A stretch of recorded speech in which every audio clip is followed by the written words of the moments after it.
Hello, everyone. Yes, that is correct. It is not 9 o'clock Central, and I'm live. What? I know. Well, Wednesdays are going to be a day now, so if I go live on Wednesday, it's probably going to be after 9. But anyway, in honor of the great and magnificent Sir Professor Nerd Plow Odinson Skywalker of the North, or of the North, aka Rob Odinson, I have decided to introduce you to layout number 2. That's a little bit of a throwback, I guess. I don't know. But I'm going to use the 3 cams today with the pocket edition to clarify. I think that's upright. Let me check my OBS real quick. Right? Yes, it is. Okay, nice. So yeah, let's get personal stuff out of the way. First and foremost, I was thinking this morning about, because I got Sweetie! Hey girl, how are you doing? How are you? I almost asked you if you wanted some cards. I feel like I haven't read for you in a minute. I feel like I haven't read for an individual person in a minute. Actually, I guess that's a lie because I read less than a week ago. I did a 2022 reading. And then, so the first person I read was my old roommate a long time ago. And I think it was like not too long after Eve. Hey. Yeah, I saw your comment. I didn't heart it yet, but I was like, let me go live earlier today. Why is this so? I don't know. What was I talking about? I already forgot. But anyway, yeah, I read for him when I was still new, and he was like, "I need a 2022 reading." I was like, "You still ain't paid me my $1 from the last time I pulled cards for you."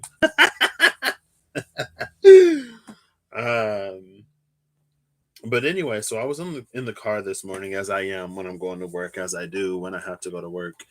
And I was thinking about last night, and I guess the thing about going live earlier is that I actually have time and the mental capacity to process, hopefully, whatever. But I was thinking about that, where I ended it with the Ten of Cups and what it means for like how we occupy 2 spaces simultaneously. And then I said that it feels like a no thingness. But this morning when I was thinking about it, hey Holly, how you doing? This morning when I was thinking about it, I was like, so for the all, when the all is all one, it's no thingness. But for us, it's living. It was just like it's living.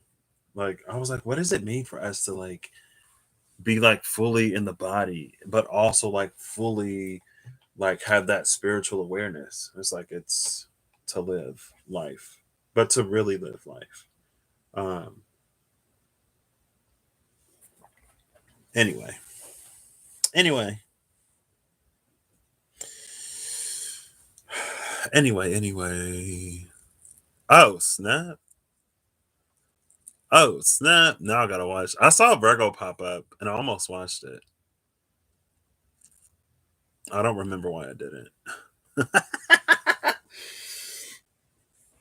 I was like, oh, snap. Let me see what Virgo's up to.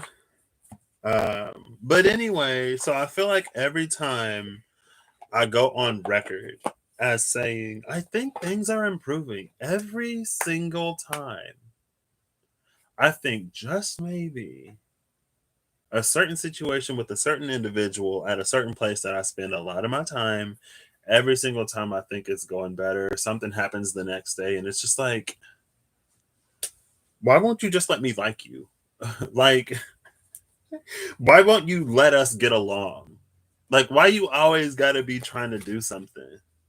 And now I'm just like, so, but I don't know. Ace of Swords. Oh, there's the Ten of Cups. Ooh, that was quite large. It is. I saw Eve and Cindy with it.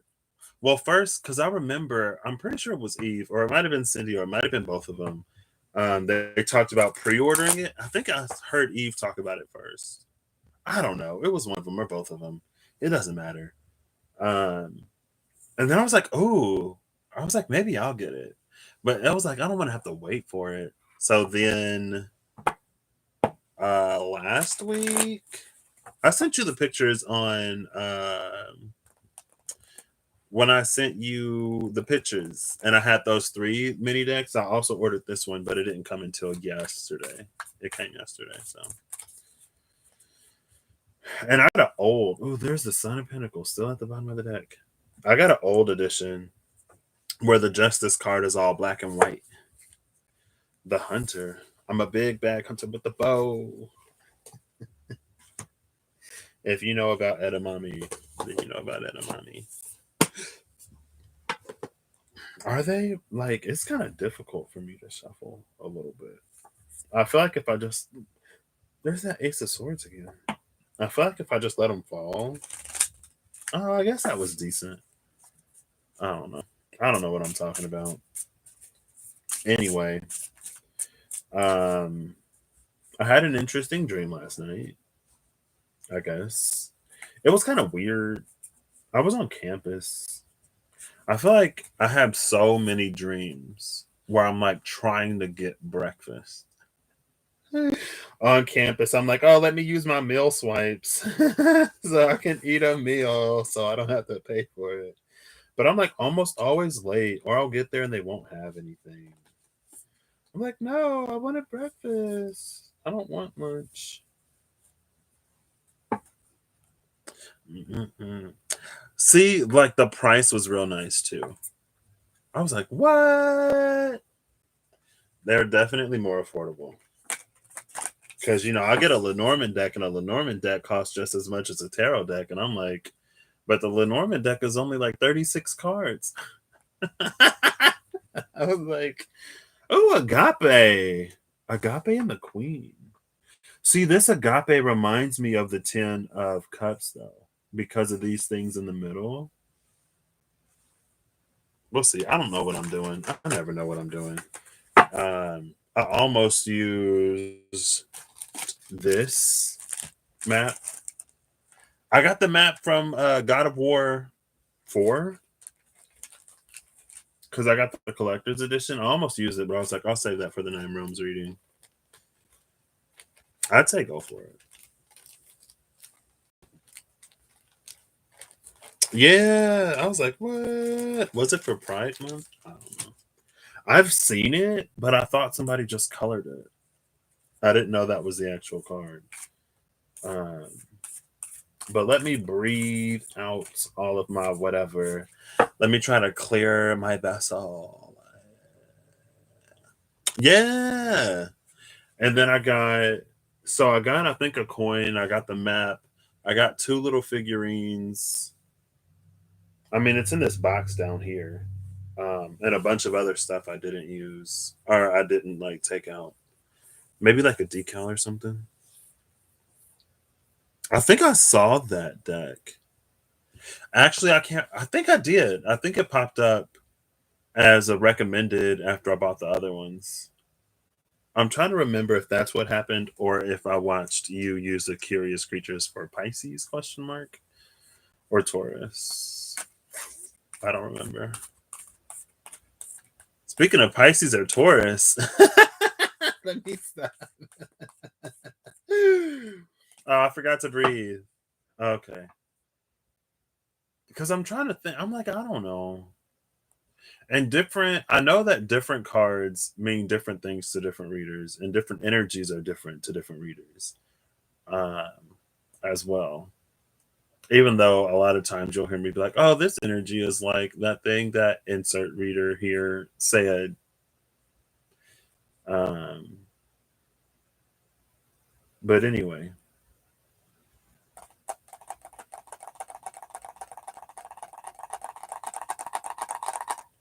Oh, oh, okay. Reem new. I saw Leo go up. I was like, one sign closer. One sign closer to one of my two signs. The poet. Oh. The poet and the kiss. How romantic. Today I realized that if you Cindy math 3 5s, you get a 6. If you Cindy math 6 5s, you get a 3. If you Cindy math 9 5s, you get a 9. But if you multiply anything by 9, it'll give you a 9. Because 3 5s is 15, which is a 6. 6 5s is 30, which is a 3. 9 5s is 45, which is a 5, or which is a 9, sorry. 12 5s is 60, which is a 6. And, oh, that's, no, because 12 is a 3. 15 5s would be 72. No, no. 60 would be 75, which is a 12, which is a 3. And I don't know what it means. Because I saw a number 5335. I saw the number 5335, and I was like, oh, 5335 has 3 5s. Also, 5 plus 5 plus 5 is 16. I was like, or 15. I was like, oh, that's a 6. I was on break. I don't know. Anyway.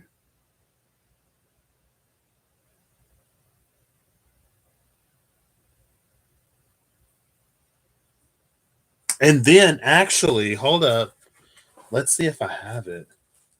In my pocket of trash. Oh, it might be in my jacket. I went to Arby's after work, and my receipt number was like DT369 or something. I was like, what? Come through with the 369. You can't even see this. I'm sorry. I don't think I'm going to keep this one. Anyway, that just happened today. It's fine. I didn't breathe yet. So I'm going to breathe. I'm going to try to clear the vessel to give something that hopefully I can give accurately and not feel like somebody is like, oh my gosh, like it's so plain. It's so simple. Why can't you understand? I'm like, I'm human.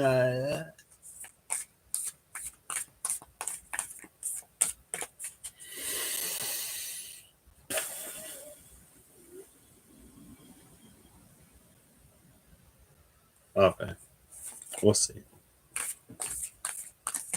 I usually get curly fries, but they didn't have any today. So I had to get crinkle cut fries. And then I got a soft drink. And she was like, we don't have any straws. I said, okay, save the turtles, girl. I don't need a straw. I'll be all right. But they didn't have curly fries today. Oh, well, the poet is at the bottom of the deck now, number 7, with the womb. Number 46. XL is 40. VI is 6.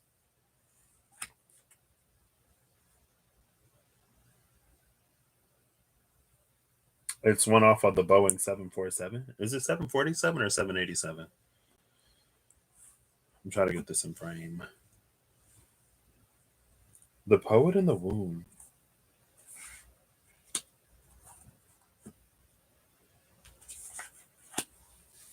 I don't have much space to work with. This kind, well, it gives me about 4/5. 4 5s is 20, which is 2.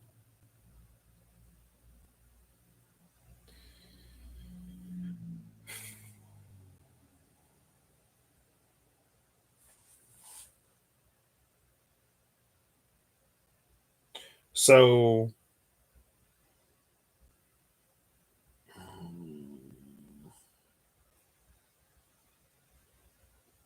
the poet and the womb. It feels like this is the womb of the poet, this light ball, and the poet is this shadow.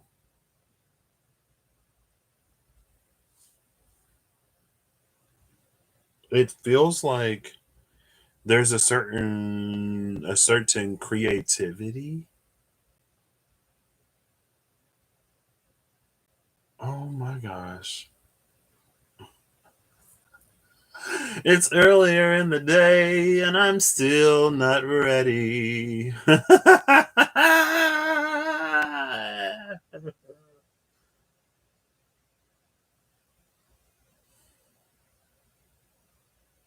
Because it feels like it's an energy that like approaches darkness in a weird and interesting way. Like artists, like poets, how they can transmute pain and darkness and heaviness and grief and all kinds of stuff, and they can make something beautiful out of it. It's very much that energy. But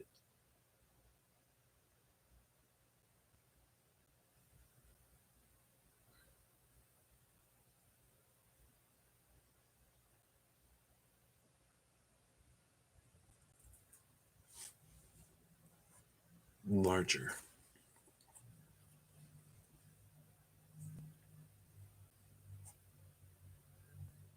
Ooh, that's a ooh. Probably neither. Oh, that's true. Papa John's, you ain't gotta cook the pizza. Papa Murphy's, you do. But you know, some people don't mind bacon. Let's get an animal. I don't know why time feels relevant. I don't think there's an animal associated with time. Ooh, the buffalo and the eagle. The buffalo and the eagle at the cut. Such powerful animals. The elephant. I talked about the elephant recently with the rabbit at the bottom of the deck. The rabbit was at the bottom of the deck recently as well. Um, I talked about the elephant when I used the Mystical Dreams Tarot. And um, you can't even see the rabbit. It's fine.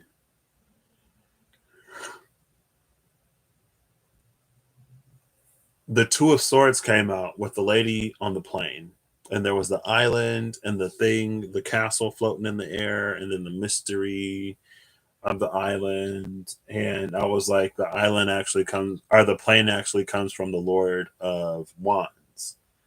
And then I was going through the cards at the bottom of the deck, and the Lord of Wands was not too far behind. And it was the energy of the elephant having the ability to help us overcome even the most insurmountable of challenges and obstacles, but how the elephant also has the ability to create challenges and obstacles that we cannot cross, that we can't overcome. And it does so in like a guiding way. I guess in that way, it almost feels like that Seven of Wands that came out to clarify the Ten of Wands and the Eight of Swords when I first unboxed the other mini tarot decks. The Seven of Wands that came out in um, can you see this? No, you can't. That came out in this one, the pocket or the mini tarot reverie. I might use it. I might not use it. You worked at a pizza place in college? What? You lived off pizza for like 3 years straight. There are worse places to work that give you worse food.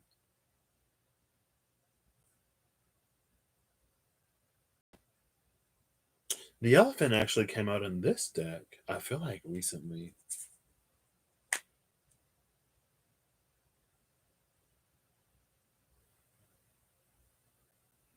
There's something about the third eye of this elephant where it has it's red.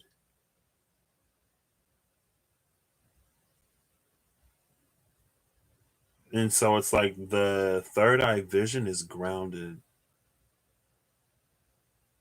It's interesting. It almost feels like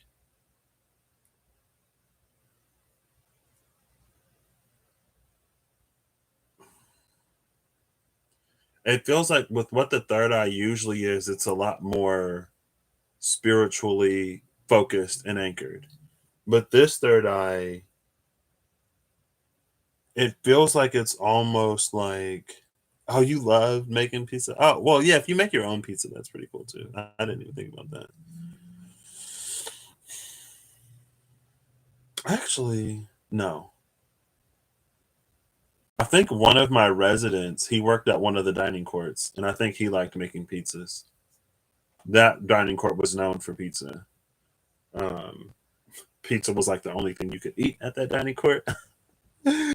But still, back then you had the metabolism for it. Well, it's a good thing. It's a good thing you no longer work at a pizza place, because then that'd be one more thing to worry about. If you'd worry about it. But they also have like dessert pizzas now. They probably had dessert pizzas back then too, but still. Um, but it's like this rooted third eye. It feels like if you would see the world through that, you would see like the different energetic systems of everything. It's like you'd see the energy pulsing under the ground, you'd see the energy that goes up and down the trees. You would see everything as energy, almost like an X-ray vision. If you are partial to Naruto, almost like a Byakugan. Um, and I'm sure it's a thing in other shows as well.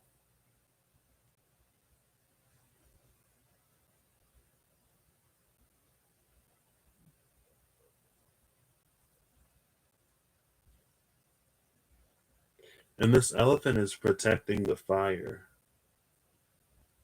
Oh, is it protecting it? Is it carrying it? I don't know. I'm not seeing how that immediately ties to the poet in the womb, but we'll get there. We'll get there. I reached that threshold when I was a teenager, or when I was in eighth grade. When I was in eighth grade, I had my metabolism checked. Seventh or eighth grade, I had my metabolism checked, and it was as slow as my mom's. So I also got significantly less active in life, and significantly more depressed. So that could have helped. I mean, I guess I wouldn't say significantly more depressed, but by that point in my life, there were definitely things that I had stopped doing that helped me be less depressed. Yeah, I was significantly more depressed. Um, and then my metabolism just came to a screeching halt. And also, I wasn't doing anything to like, I wasn't active at all. I was a really, really, really active child. And then an extremely sedentary and fairly inactive not child. And that part hasn't changed too much. The Ace of Cups with the Ace of Wands at the bottom of the deck. I was going to say it's interesting because this is the element of fire. So it's almost like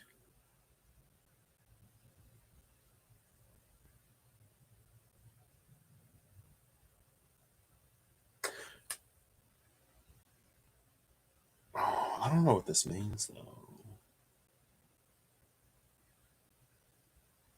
You were underweight until you had kids. That sounds like my mom. My mom had kids and then she gained weight too. She blames everything on us. She was like, I guess we took the calcium out of her body too. Because after she had, I think it was not too long after she had her third child. I shouldn't be putting her out there like that. I take it back. um, but yeah, I saw pictures of her from before she had kids, and she was very um not fluffy. Your metabolism is really fast now, but it wasn't like that when you were growing up. Do you have any like tricks, or secrets to speed up your metabolism? Oof. Am I ready to hear it? Would I heed the advice if you gave it? Maybe. The Ace of Cups in this deck in particular is my Wellspring card. Um, and the Wellspring is the place. Ow. The Wellspring is the place from within us from which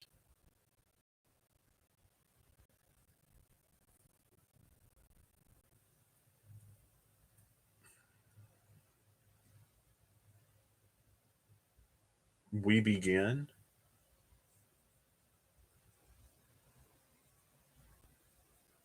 It's almost like the wellspring is the place where we're pinched off of sorts consciousness, or the wellspring is the place before we reach the all if we're trying to find the all, or it's the place where we reach the self if we're coming from the all into self. It's like where we begin and the universe ends, and where the universe ends, and I literally just said that, where we begin, where we end and the universe begins. Like that's the wellspring.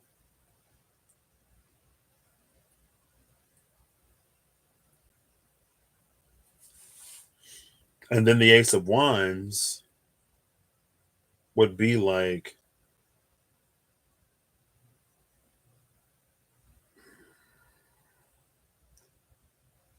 why? Why did I try? What is happening? Oh, the Ace of Wands, it's like, it's the equivalent of the soul. It's related to the soul. Um, Maybe the very same soul that the elephant. Oh, I don't remember how that played out. So I talked about recently the hermit's journey, and how the hermit carries the light of the Hierophant until it exchanges that light for its own. Now, after the hermit discovers its own light, and when it continues its journey, it finds the wellspring. And there was something earthen around, I don't remember where or when or why that came out. It was a while ago at this point. Um,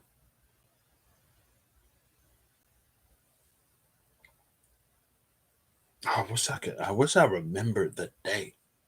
I wish I remembered the day. Kathy, hello. How you doing, Twitty? Because there was something about the as the hermit is making its journey, there's some like earthen, it's made out of earth, and it's like a ring around the hermit's light, not the lantern that it borrows from the Hierophant. And the hermit had to do something to like to do, I don't know. But the energy of the elephant is what can like raise and lower that guards this. And it feels like the vision of the elephant is able to see everyone as and everything as, I don't want to say it's primary expression, but I'm like, I'm at the end of I'm at like the end of my understanding. Yeah, like when does that happen? That happened to me, but I blew up quick. But also, I depression, and I stopped going outside. I was extremely active, and then I wasn't at all. So I blew up. Um, not too um, far out. I remember it was like by fifth grade, I was already like almost 100 pounds. But anyway, okay. Well, I feel like that goes back to the womb somehow. I don't know where the rabbit comes in. I'm just kind of sort of treating the rabbit like it's not there, honestly. It doesn't yet feel like a part of this. It feels outside.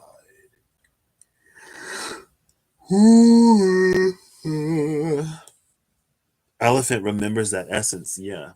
I think it remembers it, but it can also see it. There's something about it seeing that essence.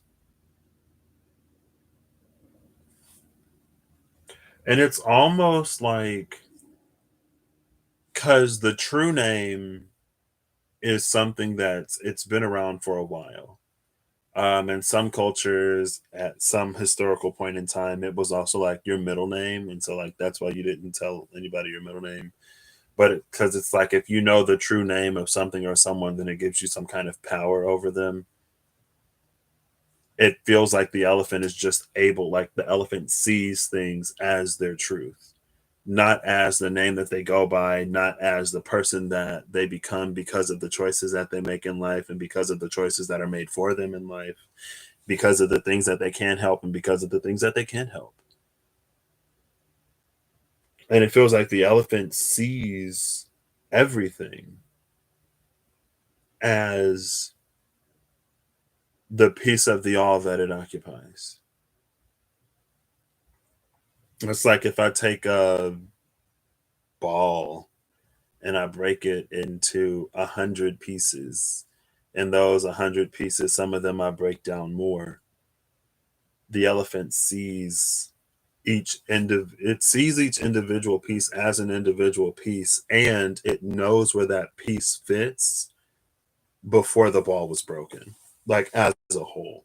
It's like if you look at one puzzle piece and you know exactly where that puzzle piece goes. And you see, like, you can see the puzzle as a whole, and it's like, yeah, it's that piece. But it's like when you look at the puzzle as a whole, you don't look at the puzzle like you look at the image, right? You don't look at it with all the puzzle piece lines on it. I don't know what this elephant is. I don't know what's happening. I don't know what's happening. Wait, this like naked? Oh yeah, naked before the elephant. Is that a thing? The exclamation mark at the end of that makes me feel like it's a thing. You prefer elephant to hierophant? Well, they both have memory.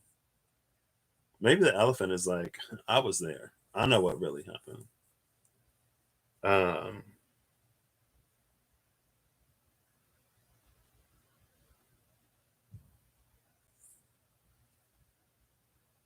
333.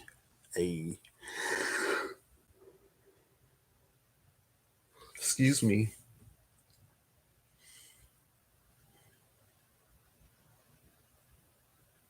My head hurts. My head was kind of hurting before I started this. This isn't helping. I still haven't pulled the clarifiers, by the way. Like the mini deck, I haven't used it yet. Um,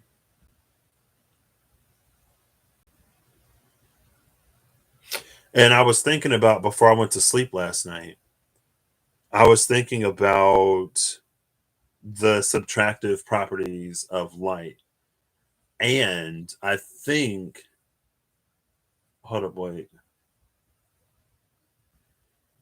Yeah, I think it works that way because of how we perceive light. So red light is on this spectrum and green light is on this spectrum. And when you add it together, they find the middle, which is the yellow in between the red and the green, right? Red, orange, yellow, green. So it ends up being yellow. And then I guess between the green and the blue, is there anything between green and blue? Maybe that's the cyan. And then between the red and the blue is the magenta. I don't know. I don't know. Let's just throw that one back out the window. Okay.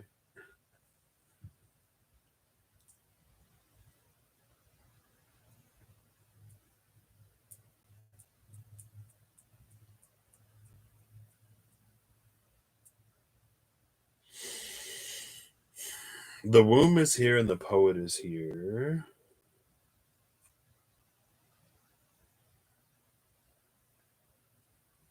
Seven of Wands at the bottom of the deck, which is interesting.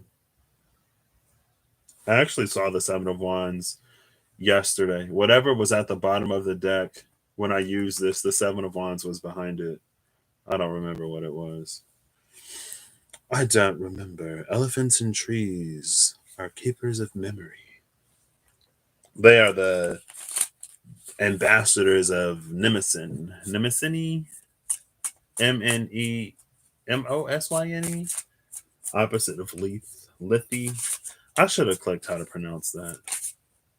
Who was that? The Daughter of Pentacles. Who is this? The Star. Emperor at the bottom of the deck. I'll take both of them because the Star, again, in the mystical medleys, the Hermit was afraid of the Three of Swords, and on the other side of the Three of Swords was the Three of Cups, and it was like, well, if you trade your candle for the star that's on your staff, you'll be fine. That's when I talked about that point where we exchanged the lantern of the Hierophant for the light of the self. That's why I brought it up. The Mother of Pentacles, like the Daughter of Pentacles, made an appearance yesterday, and I talked about how the Daughter of Pentacles has all of the colors, and her pentacle is solid. The Mother of Pentacles, it starts with green, it ends at purple, and her pentacle was like, it's not hollow, but it's like her wealth, her abundance lies elsewhere, which is fine, like, but it's something about materializing, in a way. I feel like everything just got quiet.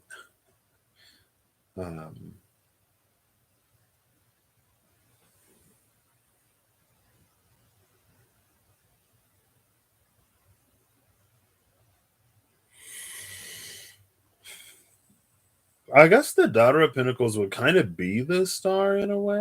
Maybe not. Maybe not. Maybe not. Let me get one more. The way it's laid out looks like a shooting star. Does it really?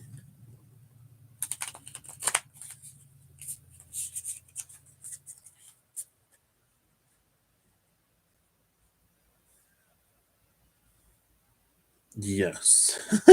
All I will say is yes. My brain is reaching that point where it's like my head is hurting. It's not all for me to unpack. Right.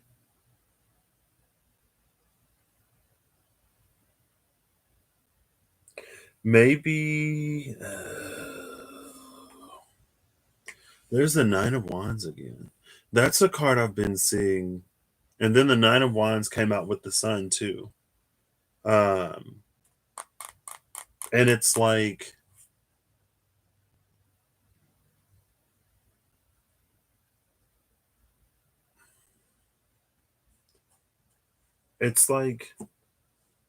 you're going for the moon. You're doing these transitional things. But when you get there, instead of the moon, it's the sun.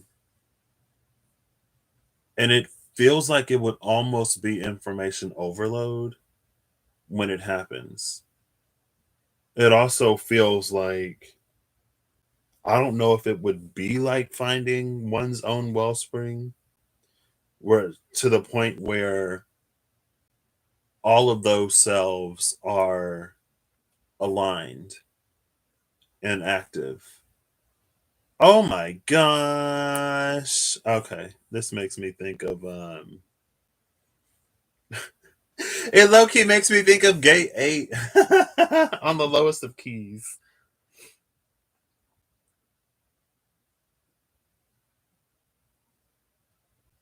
And the little bit that I heard about gate 8 before the gate got shut down. Um but anyway.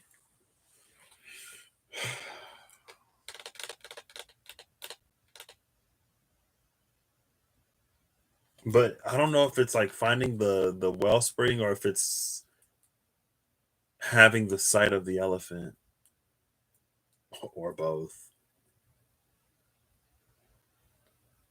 It's like, I don't know how often it happens in life, but it's like whenever you hear something or learn something that completely changes the way you look at the world, and all of a sudden it's like things make sense. Things make more sense than you would have ever thought things capable of making. It's like instead of sense, things are making like exorbitant amounts of dollars. And it's like, wait,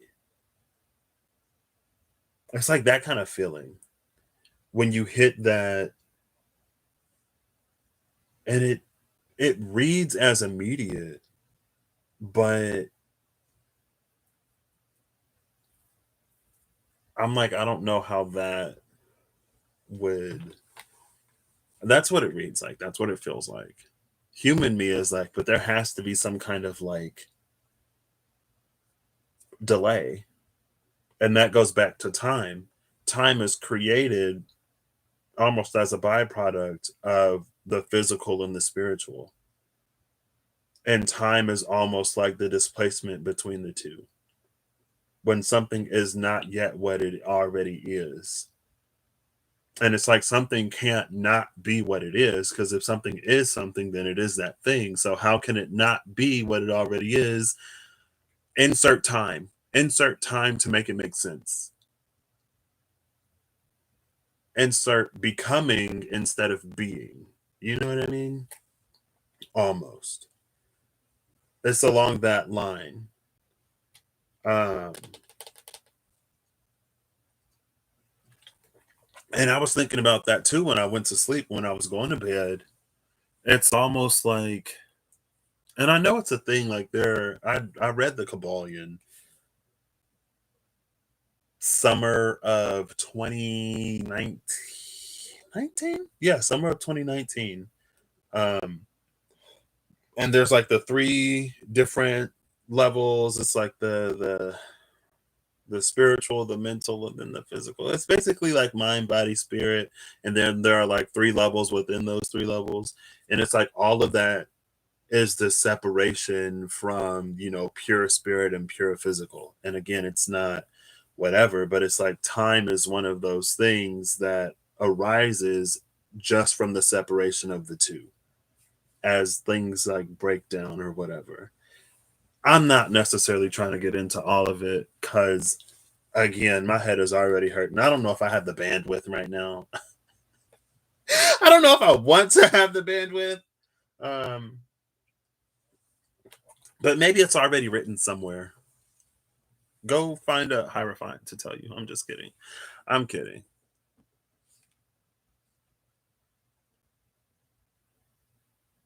The rainbow merging with the star. Oh, and maybe that's the thing too. Maybe that's why it's black. Because it's in that way. See, this is making my head hurt. Because then it's like, is it the pigment or is it light? It feels like the pigment. It's like this is the spot where all colors exist. Outside of this spot, outside of the wellspring, it's all one. And then we see the breakdown between the reds, the yellows, the oranges, the indigos, the greens, the violets, the blues.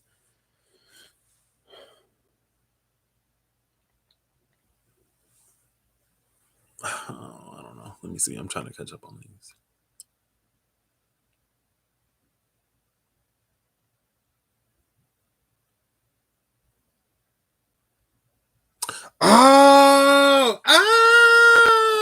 Okay. Now I see it. It's like this is the star and this is the tail, and that's why it's the shooting star, like that. Okay. All right. Forgive my brain. It's gonna be real slow. I see it. I got you now. I didn't see it at first. Thank you. All I had to do was read. Okay. You were thinking of that gate earlier? What? Do tell.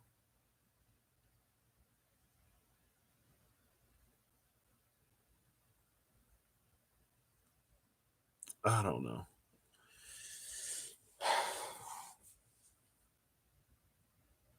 I feel like I still haven't gotten to the womb.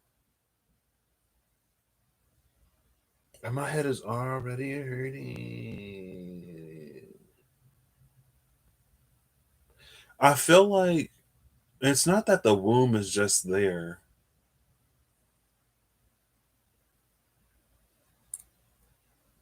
Because I feel like its position makes sense. But my brain just can't come up with the words to like explain it.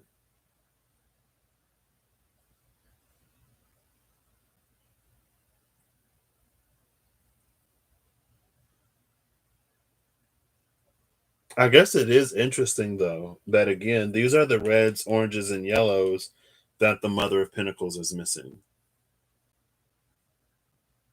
And that was the Sun card. The Sun and the Ace of Wands actually look extremely similar. Also, with the Ace of Wands, it reminds me of why is it devil energy under the Ace of Wands? Because the hooves are on fire. Well, I guess that makes sense for devil energy though, because devil energy also recognizes you for who you are. And it's almost like the role of devil energy to keep us from realizing who we are. It's like it's trying to stomp out the fires that are our fires and keeps us, you know, trying to catch flame or trying to, when a fire is like going in and out, it's like the last of the embers.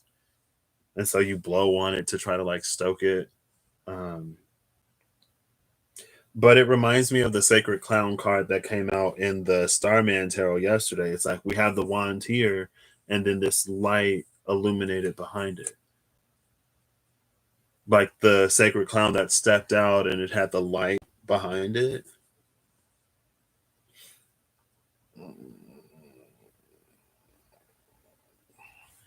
What is this? What is this channel?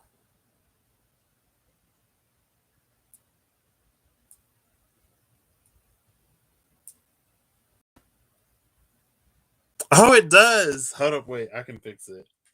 Oh my gosh, it's Everlong Mystic. The Maub. The Maub. I didn't even see that. It's just so. It's weird that it's so fiery, but it's in the downward pointing triangle of water. Like that's the alchemical glyph for water, but it's so fiery. Well, that's the thing about the womb. The womb holds the seed. And then when whatever fertilizes the seed, let's call it a sperm, I guess. Um, like it's the place that receives. So those with feminine anatomy or that know how feminine anatomy works, the egg drops into the womb from the fallopian tube, correct? So the womb actually receives the egg and the sperm, and it's the place where they meet. So the womb,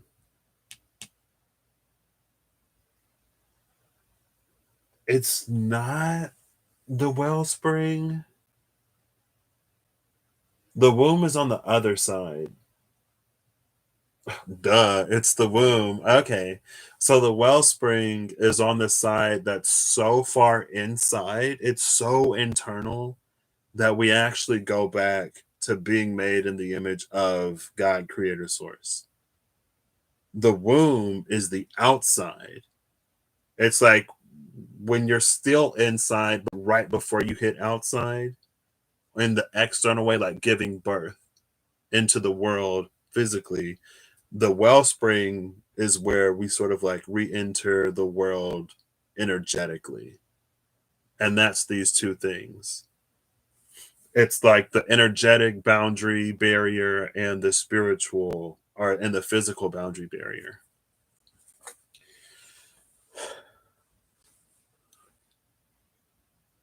Rainbow babies.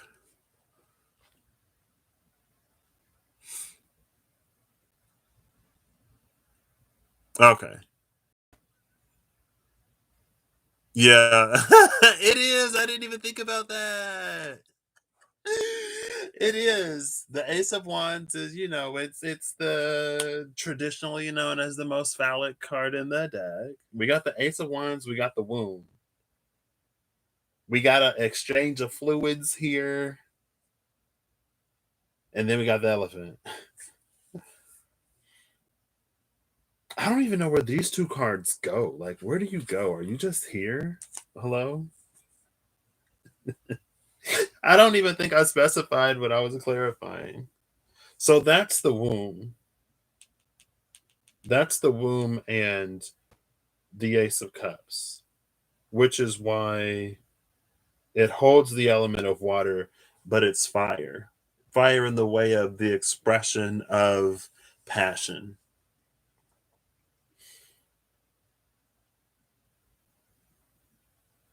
There's no air here. I guess the star is Aquarius, and Aquarius is air.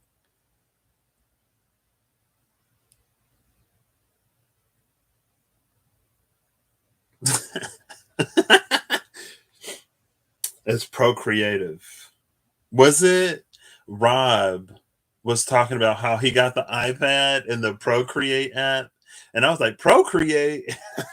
What?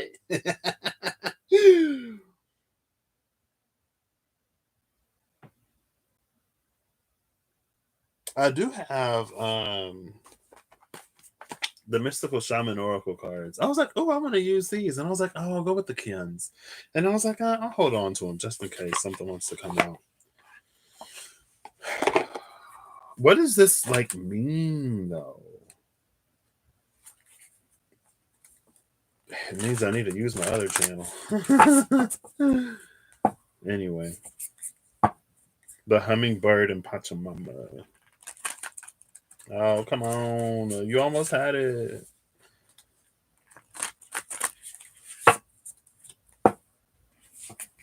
Yeah, I said, what?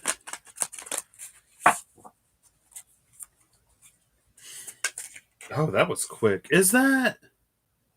No, that might be the giveaway. Oh, there's two cards. Hold up. Oh, wait, maybe there isn't. That card flipped over quick. It's the giveaway. It's funny, though, because the Emperor was originally at the bottom of this deck. The bottom of the deck is the middle world. The middle world in the giveaway. 23 and 36. The Sweat Lodge is under the giveaway.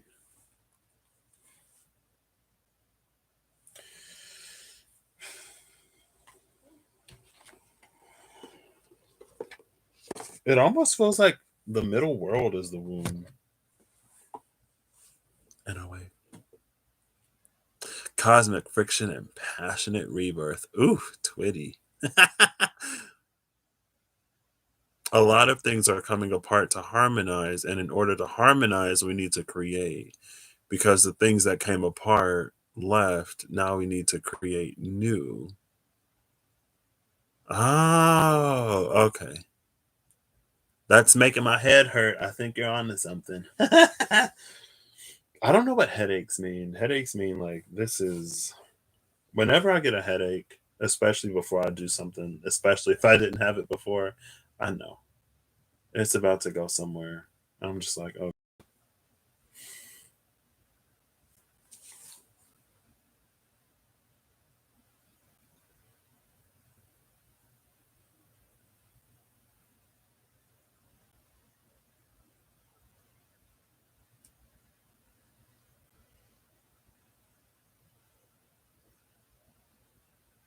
I almost want to use the Tarot Apocalypsis.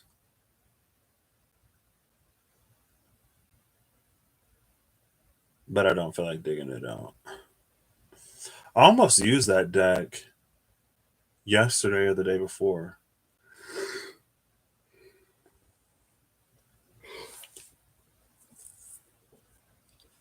Okay. So the cup, you're thinking of like all of our creative energies are going into the cup, and that will be poured onto the scales of justice. Universal year 6, personal year 9. It's a personal, what is it? I'm a moon this year. So 18 is also 9. We are giving energies to the Ace of Cups right now. It's a collective Ace of Cups.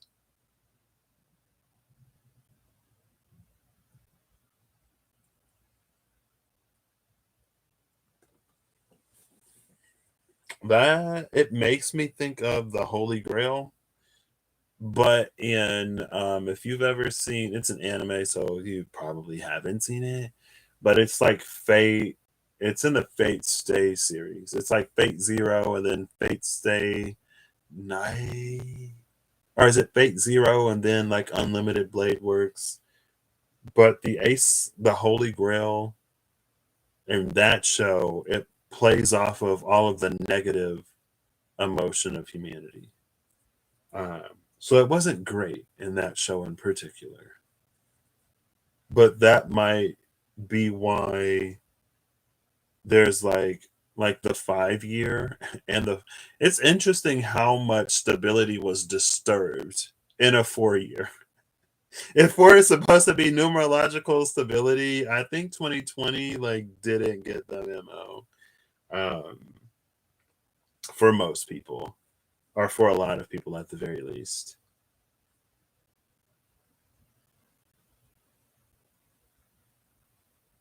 And the star is healing. So the seed is healing.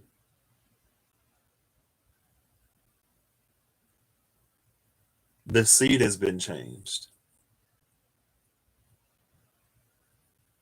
or the seed is changing.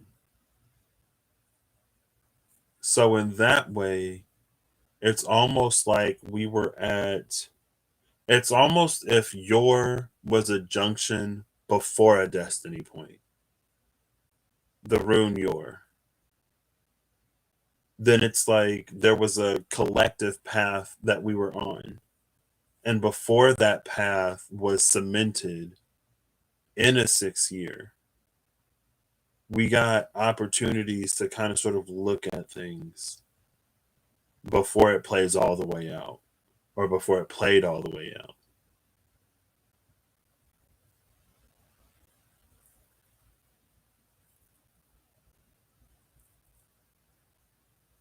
And it's like we make a different choice.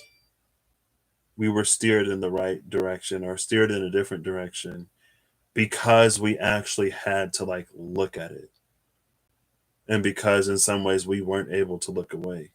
In ways that it's so easy to, because who wants to look at some of the stuff that we had to look at? It's like the people whose job this is to do don't even want to do it. Like they're not even doing it. So not that it's anyone's job, not that it isn't everyone's job. Um,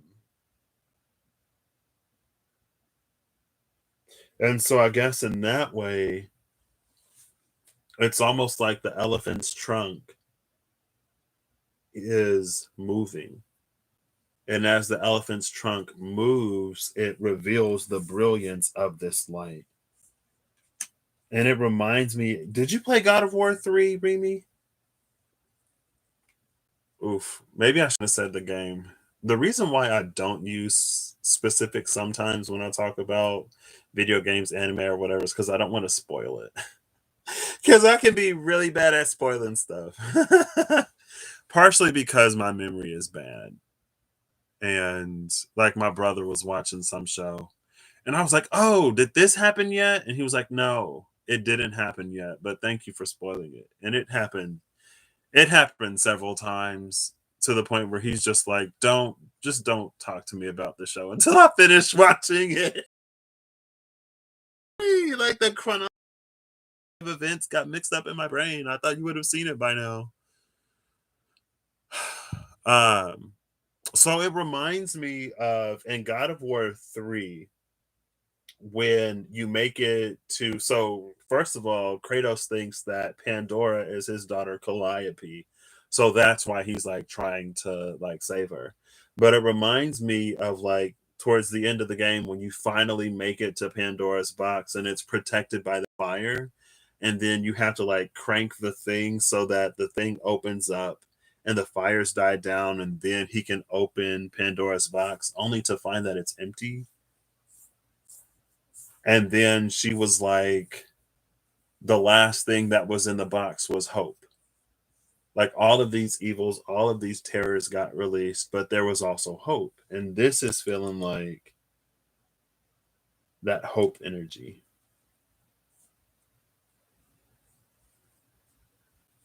But I feel like the question would be whose hope? Because honestly, it feels more like Spirit's hope in us. Spirit's hope that we'll do our part to make things move forward or to help things move forward because we have will, because we have choice, because there are things that we don't have to do. Just like your doctor can be like, you should really give this up or else blah, blah, blah, blah, blah. Now, it's not necessarily how much we trust or distrust the medical system, but it's like as humans, we can know that something is not good for us and actively choose the thing that's not good for us, knowing full well what the consequences will be, and we choose it anyway because we can make that choice. We have that right, power, and authority. Like this is literally toxic, but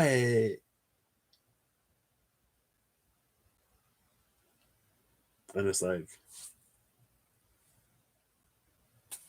the world is for you to experience.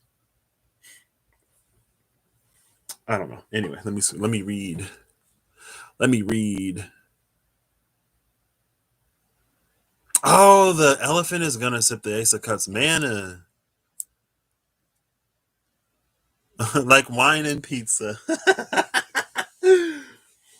Yeah. But they say life's supposed we're supposed to have fun, or whatever.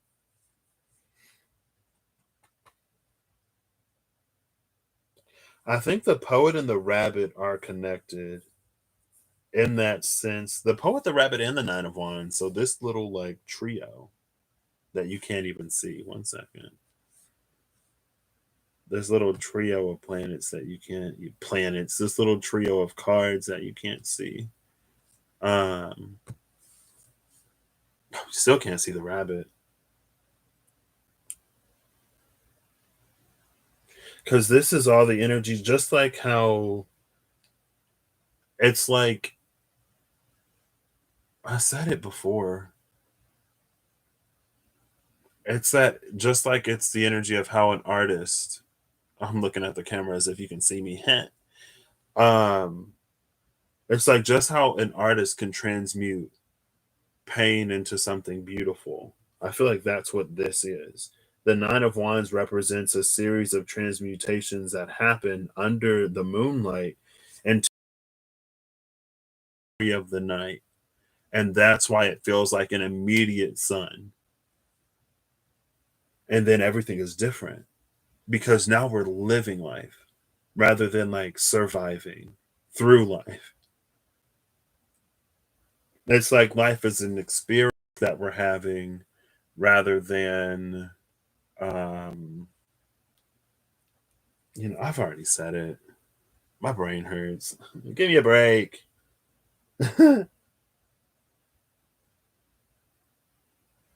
And it feels like the shadow is being dissipated from the head first, as all these birds like fly away. And it's almost like a moth energy a little bit. But it feels like these are all together. Oh, I didn't even catch that. You see the crows or the birds in the sky? This is like way zoomed in. But that's where, and it's like,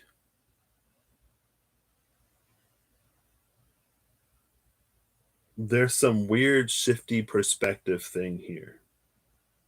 Because it almost feels like from the bottom, if you look from the bottom up, it seems that the stairs get progressively smaller and smaller, like the steps get smaller. But it felt like if you were climbing that thing, the experience of it might be very different.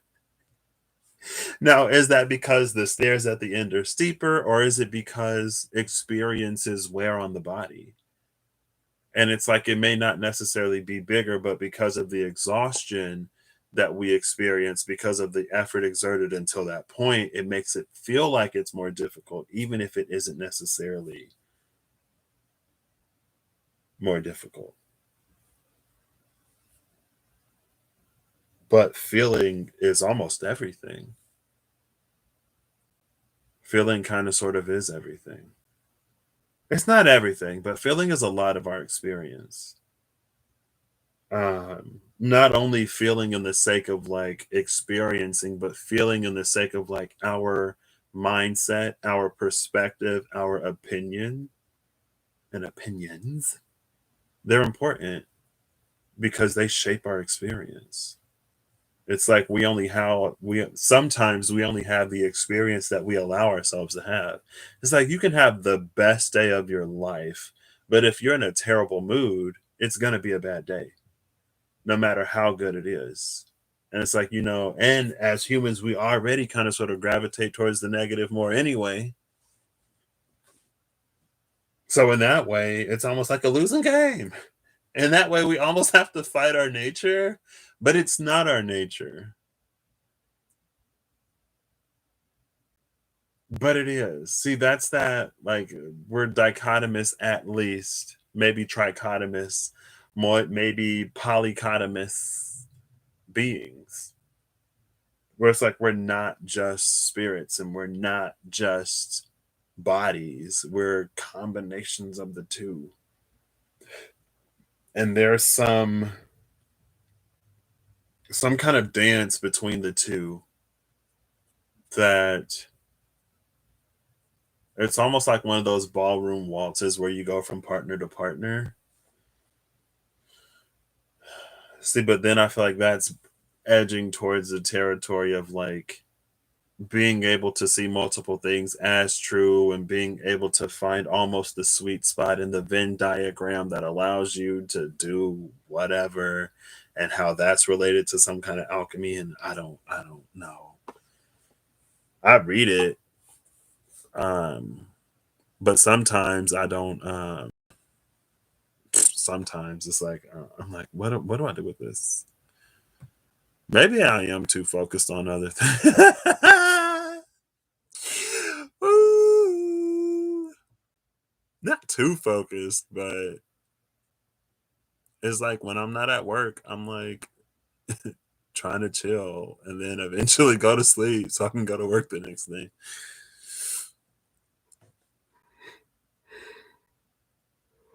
The elephant washing himself with the water. I'm glad I put the hold up. Let me get me out of here because y'all getting all kinds of stuff from these cards today.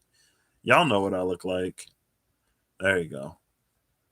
Less interrupted.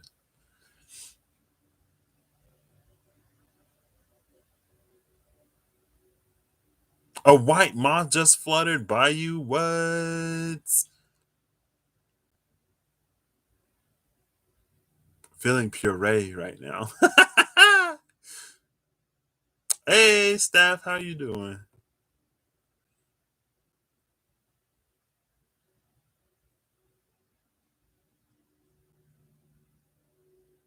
Oh no. When you were 16 and you went to Paris and it was the best trip ever, but you were in such a bad teenager mood that you didn't have a good time. You'll have to go back and experience it again. Let me watch this Virgo reading. I don't want to interrupt your view of the cards. I know Eve was talking about that Virgo reading earlier. Okay, I'll come back. temporarily.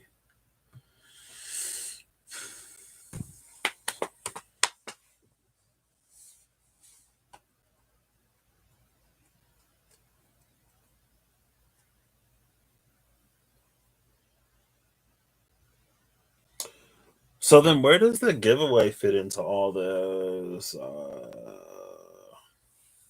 I feel like these themselves. Ah, welcome back, Holly. You and me both bring to. I'm just playing, kinda. It feels like there's something, not more or extra,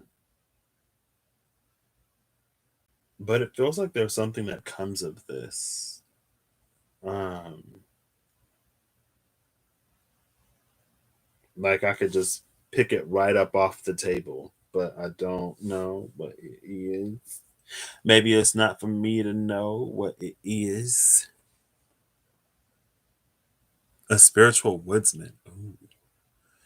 Spiritual lumberjack.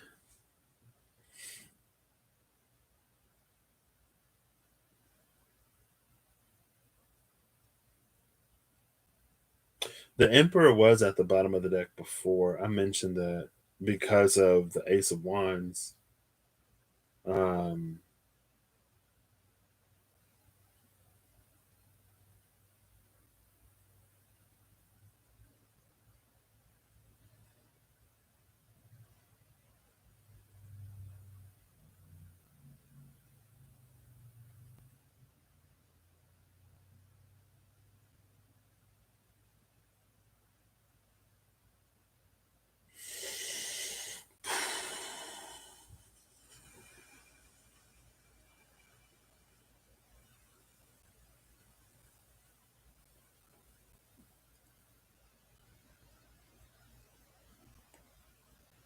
oh, that sounds beautiful stuff. Pellets with bananas, pumpkin seeds, and sunflowers. This shooting star is happening over the head of the Daughter of Pentacles, though.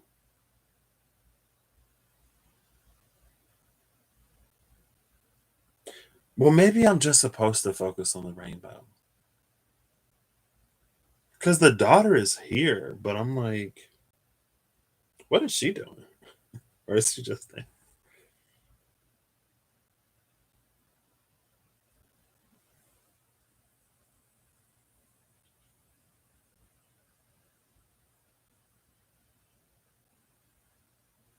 I don't know if I even have a deck that could put this all together. You love the smell of Timothy Hay.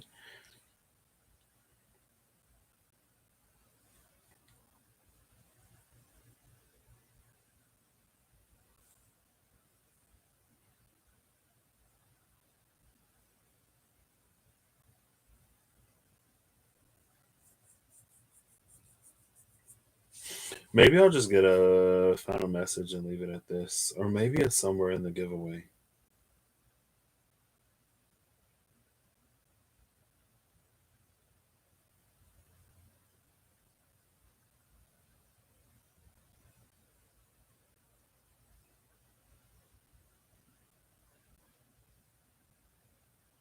I feel like that's it.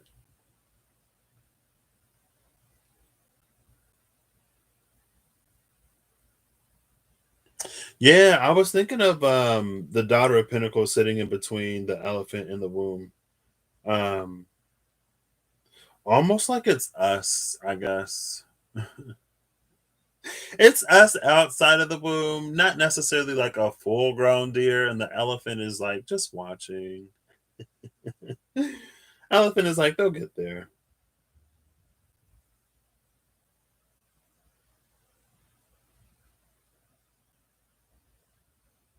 Mm.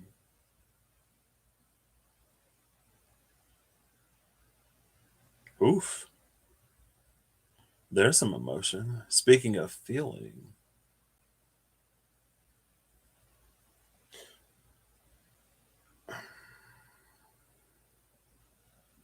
So I'm looking at the broken tusk of the elephant, and it felt like the elephant sacrificed something for the daughter of Pentacles. And then I noticed the giveaway card. And I don't know what it is, but there's a lot of emotion. Like I wouldn't be surprised if I cry, but I'm gonna try not to. Not that I mind crying, I just don't feel like it today. I guess I don't know.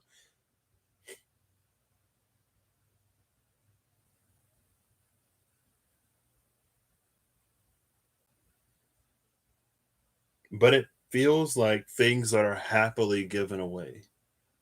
It feels like sacrifice. It's like it's not, it's almost like it's not even a sacrifice because it's not a question of whether or not, like, whatever this elephant energy is would do it. It's like it's not a question, of course. It's like it is a sacrifice, but it's something that's done so graciously.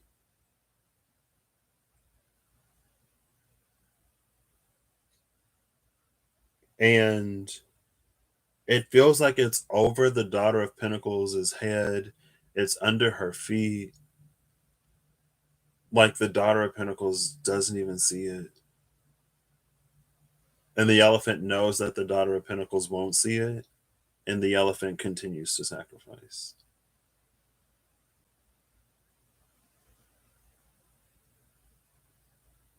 It feels like that, like real high divine spiritual type of love. But I feel like we wouldn't, or I wouldn't necessarily think of spirit as like sacrificing. Or I guess I wouldn't necessarily think of like the divine or the all as sacrificing,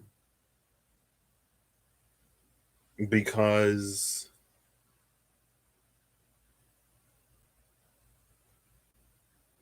I mean, I guess there's that one scripture, right? For God so loved the world that he gave his only begotten son, um,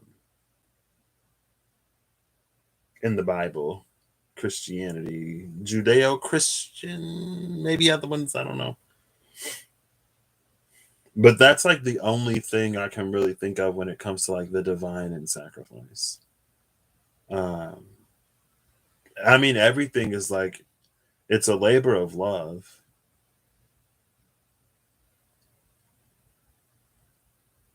So maybe that's more of like if there's an individual in our lives or in your life, maybe this little part of it is for somebody who'll watch this part or something. Maybe, I don't know.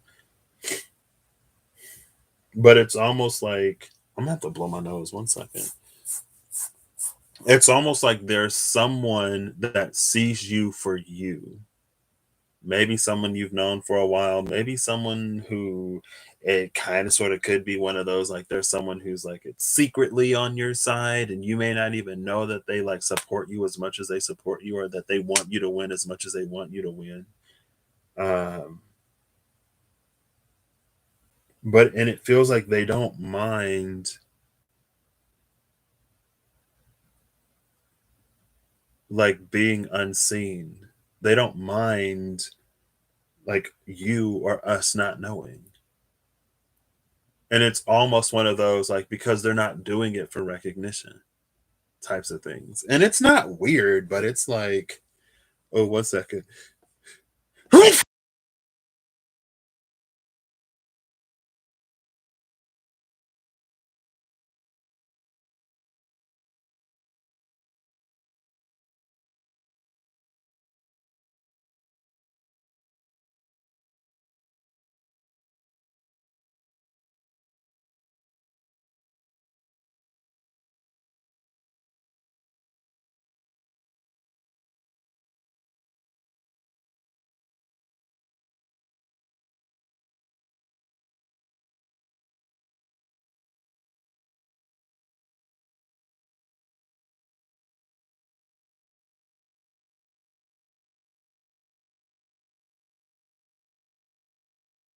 Thank you. See, I planned on like muting my mic and turning off my camera and blowing my nose, but then I had to sneeze. Thanks. Gesundheit. Domo arigatou gozaimashita. What's under what? The Ace of Wands? Under the Ace of Wands is the devil. Yeah. Don't let them stomp your fires out. I guess in that way it's interesting. Well, that was the case before. It's almost like the elephant wants you to remember, devil energy wants you to forget. But it's almost like in some grander cosmic way, and some like reverse psychology type of whatever. It's like almost sometimes forgetting is how we remember. Very much like you don't know how strong, or we don't know how strong we are until we have to be that strong. And in that strength, we come even a little bit closer to remembering.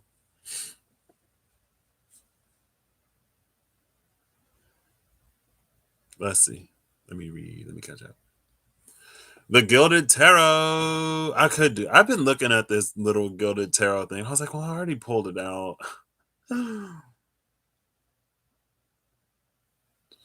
Okay.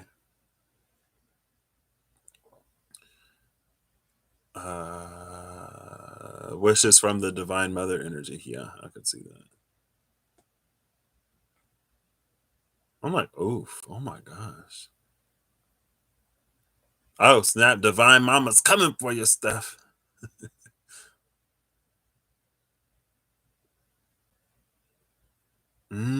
A two-headed arrow on both ends. I feel like that makes me think of something, but my head is starting to hurt more. He was like, put it back. I did. I didn't want to reveal it, but Steph asked. So I did. The card below the devil is, let's see, I didn't look. I saw the devil and I was like, oh, no, thank you. Wow, what? Wait, talking about some kind of divine love. Wait, okay. Don't let devil energy keep you from your Two of Cups. Thank you, Steph. Thank you. Because I saw that devil card and I was like, okay, we gonna say why they're here and then we gonna keep it moving. There you go. All right, let me catch back up.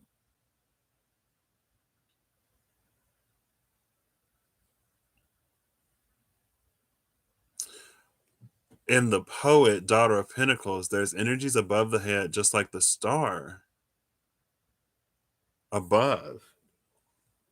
I didn't even think about all that. I noticed the birds between these two, but I didn't even think about the above the head energies.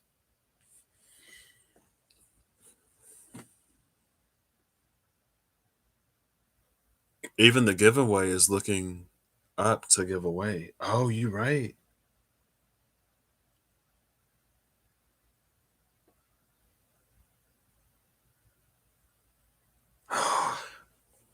So because the giveaway is looking up. Okay. All right. All right. So with the giveaway looking up, it feels like the giveaway is actually receiving the star. The star that went over the head of the Daughter of Pentacles. It was like, well, that's her. That's the crown of the Daughter of Pentacles. So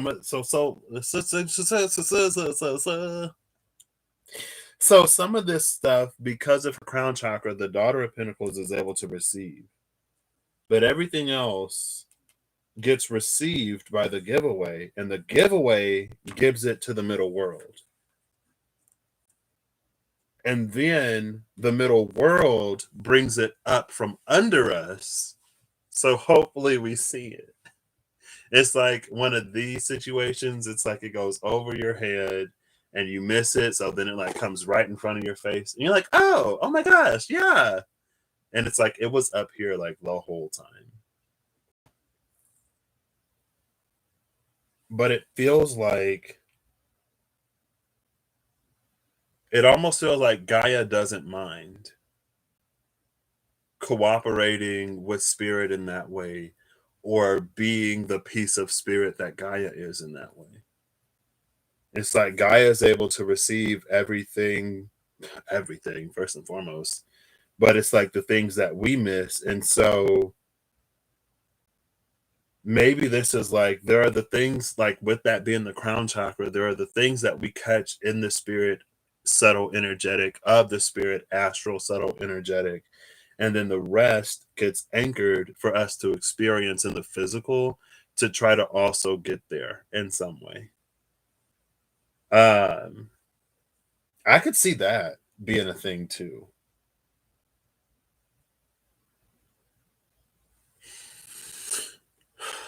Oh my gosh, my head is still hurting, by the way. Thank you all for helping me with this, because this is above me. Also, shout out again to Steph for helping us find the Two of Cups under the Devil card. Ayy. I won't get over that for the rest of the night.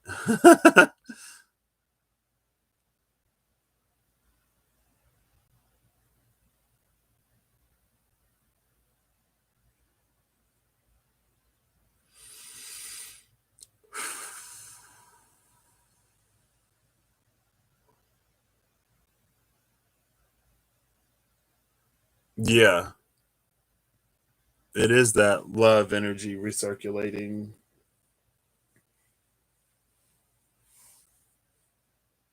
which is why,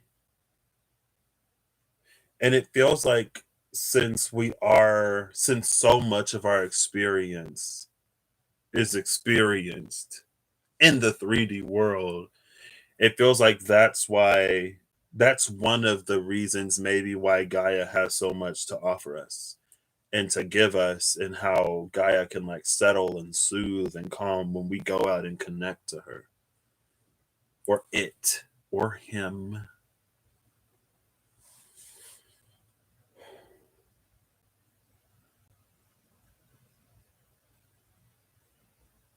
But then I guess you gotta wonder where the lava comes from.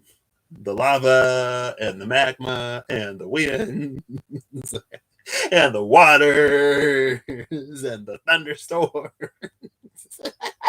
It's like, okay, but like, what about these natural disasters, girl? Like, you love me? What do you mean? Because anyway, because the reason why I said that is because of this, like, volcanic looking thunderbolt. I don't know whatever is happening down here, but every time I glanced down at it, it reminded me of a volcano. Hold up, let me see if you can see it. Or is it there? It looks a little volcanic at the bottom. That's what I was like. But what about all that? And guys, like, it's cleansing. It's part of the cycle. You know, like Reem said earlier. Um, we're making room in the new collective Ace of Cups. So we gotta dump some of the old stuff out to have room for the new stuff. So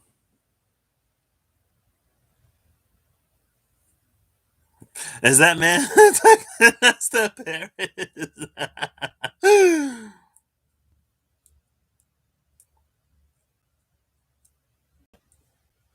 Next reading.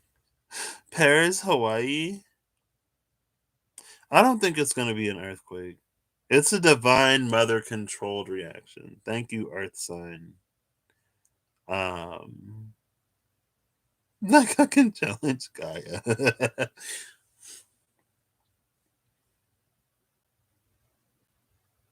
mm, being okay to be uncomfortable in unfamiliar territory. Well, that goes back to the familiar and unfamiliar. I guess that would be like some coyote medicine. Um, was that the first reading you did, Steph? Evening Sky? Reflections. Let's see what's around the coyote. Why not? The coyote. I know the sweat lodge is at the bottom of the deck under that. Oh, the sweat lodge is just at the bottom of the. Oh, look at this. So in the sweat lodge, there's a single bird in the sky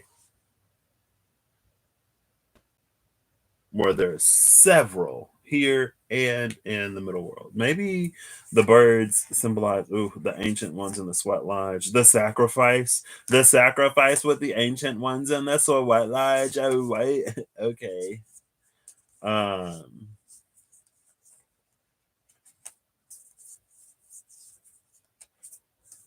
what was I talking about? Oh, maybe it's like thoughts and stuff. And in the poet, there's a little bit of mental clutter. I mean, it's a lot to try to wrap one's mind around, but maybe not that much to also wrap one's heart and body around. The mind, body, heart, and the soul. You gotta put your back into it, put more of you into it, and then you'll get more out or something. I don't know. Let me just stop talking as I look for this coyote.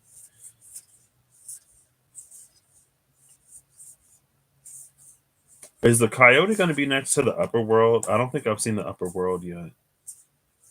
Nope. Ooh. Oh, wow. So the coyote is in between the eagle and the Andean cross. So that's the thing.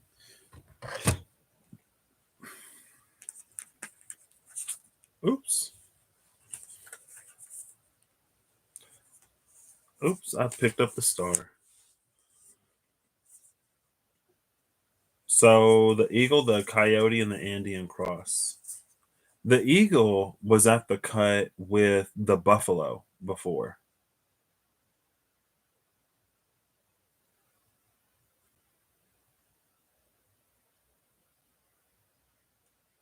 Ooh, ow, that hurts. That hurts. My little third eye area is like hurting now. It's like hurting. It feels like something is like, I don't know. Like, goodness. Just break it open. I'm just playing. What's interesting though, I don't know if you can tell in the third eye area and above the head of the coyote. Let's see if you'll be able to see it. Yeah, you see that little circular thing? Like this? It almost makes me think of like the center of the Andean cross. A little bit. A little bit. But that was the medicine of the coyote. Um, in a way.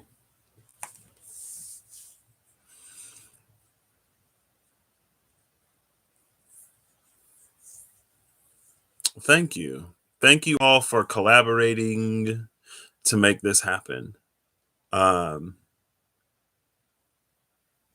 the Andean cross has been finding you a lot recently. I feel like I've been seeing it a little bit more recently too. You just got the Sacred Rebels. I think I've seen that deck and it's hilarious, but also amazing. Technically, the coyote was in between.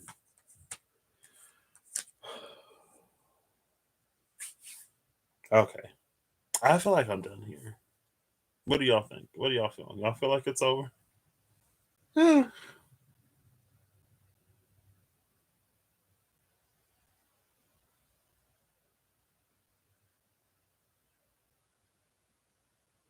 I don't even know. I might not title this. I might just leave it as 1-6. Like the coyote had the cross pressed to its third eye. Like it got branded. Not branded, but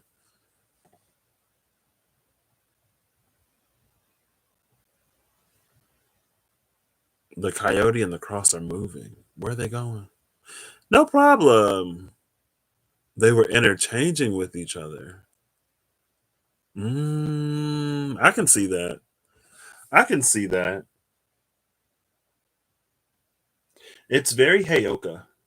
in that way. It's very what I understand to be Heyoka, which may not be what Heyoka actually is. But the sacred clown energy did come forward earlier because of the light shadow. Maybe that's what it is. It's like the coyote at its front is like this trickstery almost type of energy, but like behind it is like it's light.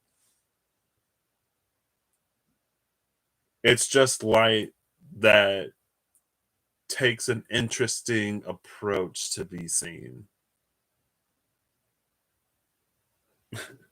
Maybe it's that light that understands us well enough to know when we kind of sort of need a little poke and a little prod and a little nudge in the right direction or in a certain direction. And it's that piece of the light that doesn't mind giving it to us. Whereas the other piece of the light might be like, no, like, let's be gentle. That piece of the light, the coyote, is like sometimes the only way you learn to swim is by getting pushed in, and then your instincts kick in. And you're like, oh my gosh, I think I was a dolphin in a past life. Coyote's like, yeah, and this is the only way that you would have found out. You're not going to find out you're a dolphin if you spend your life on the land. I don't know. Anyway. Anyway.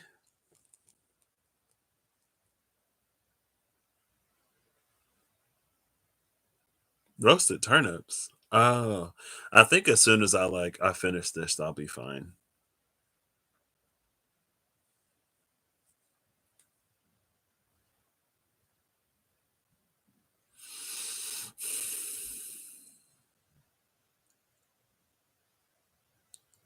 What? Well, I'm glad to hear that. Thank you. Thank you for sharing that. In my own weird, maybe Coyote Patrick way. That's all I really want to do. Um I do know that sometimes um life doesn't necessarily give us an easy, relatively pain-free, hassle-free approach to empowerment. So if I am a little blunt or a little crass, it's my North Node in Sagittarius. I'm just playing. But my North Node is in Sagittarius, so I'm supposed to be more like straight to the point. I know you got feelings, but do I care? I'm just I'm kidding. I'm kidding. I'm kidding. I'm kidding. My mom literally said, let me stop. Cause so we didn't celebrate Christmas growing up. And I was like, we always got presents on Christmas. And my mom was like, no, y'all didn't. And I was like, didn't we? I was like, well, like, I know we didn't celebrate Christmas, but like maybe you didn't want us to feel left out. And my mom was like, you think I cared about y'all feeling left out? I was like, wow. My mom not caring if I feel left out, confirmed straight from her own mouth. Now she has a Gemini moon and a Sag rising, and she's a Pisces sun. So she's a triple mutable big three T square right out the gate. I was like, wow, I can't believe you just said you don't care about us feeling left out. But anyway. Oh, thank you, Twitty. Thank you all. Thank you all. Yours is in Leo. Let's go. North Node fire sign. It can be a struggle sometimes. I'm like, oof. Well, it was a struggle more in the beginning than it is now. But I'm actually glad. I'm so glad for working through my Chiron Leo North Node Sagittarius, because some of the foolishness that I got to put up with now, I'm definitely a lot more like, no. See, what's not going to happen are these lies that you're spinning. Like, no, girl, no. You got the right one today. But anyway, let me breathe me back out of this and open up the channel. Well, I guess I'm done. I'm done now. It's an hour and 39 minutes. Shoot. I'm kidding. No, I'm still gonna breathe though. Excuse me, that was a yawn.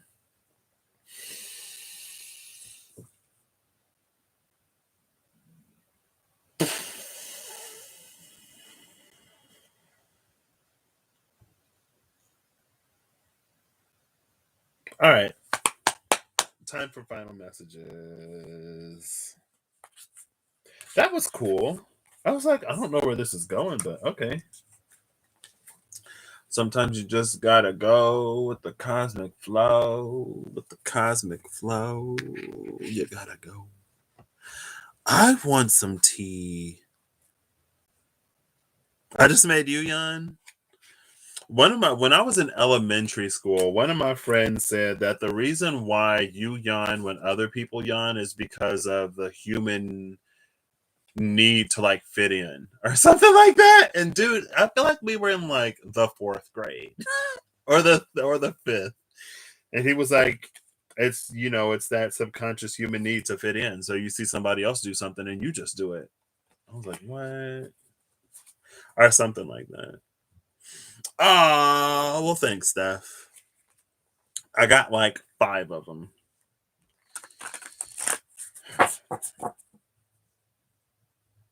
I do though, like honestly. I have different laughs. I don't know if everyone has different laughs, but I have like one of my laughs, it's like if I think something or say something that's a little devious, there's like a certain laugh I'll laugh. And one of my Libran best friend, he's learned my laughs.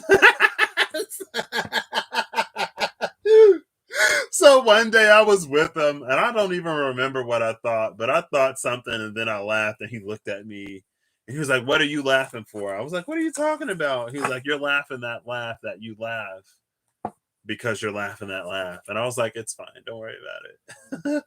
And he's like, "No, tell me." So I told him. But yeah.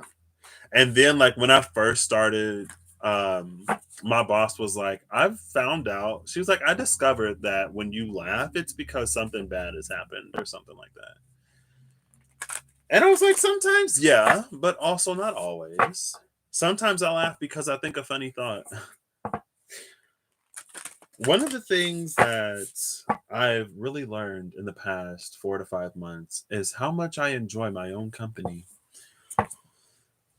But anyway, I've not counted them, but I know that I have different laughs for different occasions and scenarios and situations. Especially those ones where you could tell. You could probably tell. Um, it would be so funny if somebody like went back and like saved all the laughs and tried to like figure it out. Ooh. Oh, snap. Look at this cut. Oh, you can't see it. Too zoomed in. The luminous warrior and the coyote. Look, they both got that third eye thing going on. I'm telling you. 12 and 32. 12 and 32. There's a difference of 20. So the difference between the luminous warrior and the coyote is judgment. Anyway. Y'all are so sweet. Y'all are so nice. I feel like Eve has one of those laughs too. Like, I feel like it's like she'll make a comment or something and then she'll laugh. It's like when she makes a thing and then she puts the laughing emoji. Maybe it's just me projecting myself onto Eve, but there's like one of those Eve laughs that is hilarious. It's hilarious. I'm like, okay. Now I'm trying to think. I feel like I've heard you laugh, Rain. Well, if you laugh, I'm probably laughing. So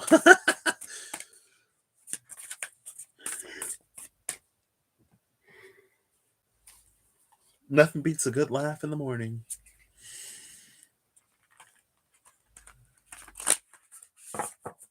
Yeah, I laugh sometimes. Like I know some people. I feel like a few people actually do that, and then they'll apologize. They'll be like, "I know it's not funny. I'm sorry." Okay. So I'm going to put these back and then I'm going to get fun messages.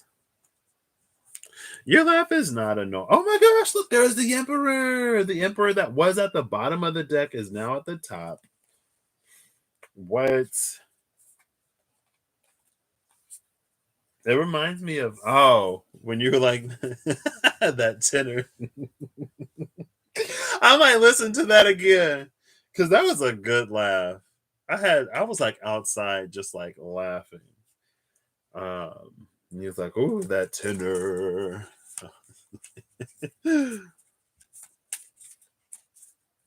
A good infectious laugh.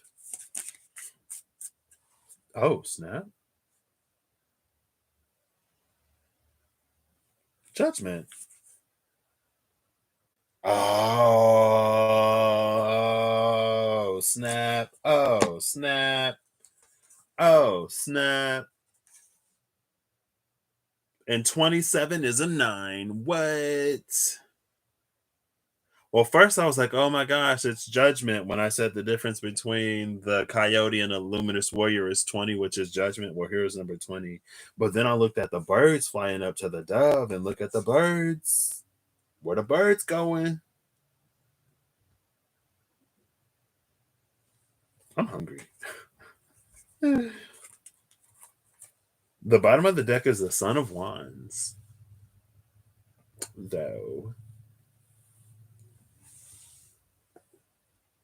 The Son of Wands is interesting because the Son of Wands might be one of the only lights in this deck that's more than just like the yellows and the oranges and the reds. It goes from like yellow, orange. Well, it goes from like dark to white to yellow, orange, red, and then like immediately to purple. Like I don't really see any blues. I don't really see any greens.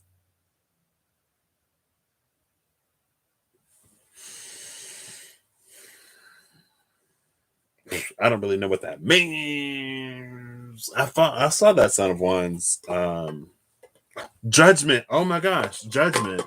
So when Judgment came out, when I was doing, was I using?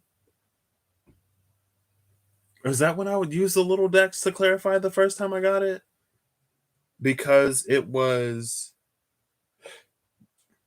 Judgment and Temperance and the Lovers. It was Judgment, Temperance, and the Lovers.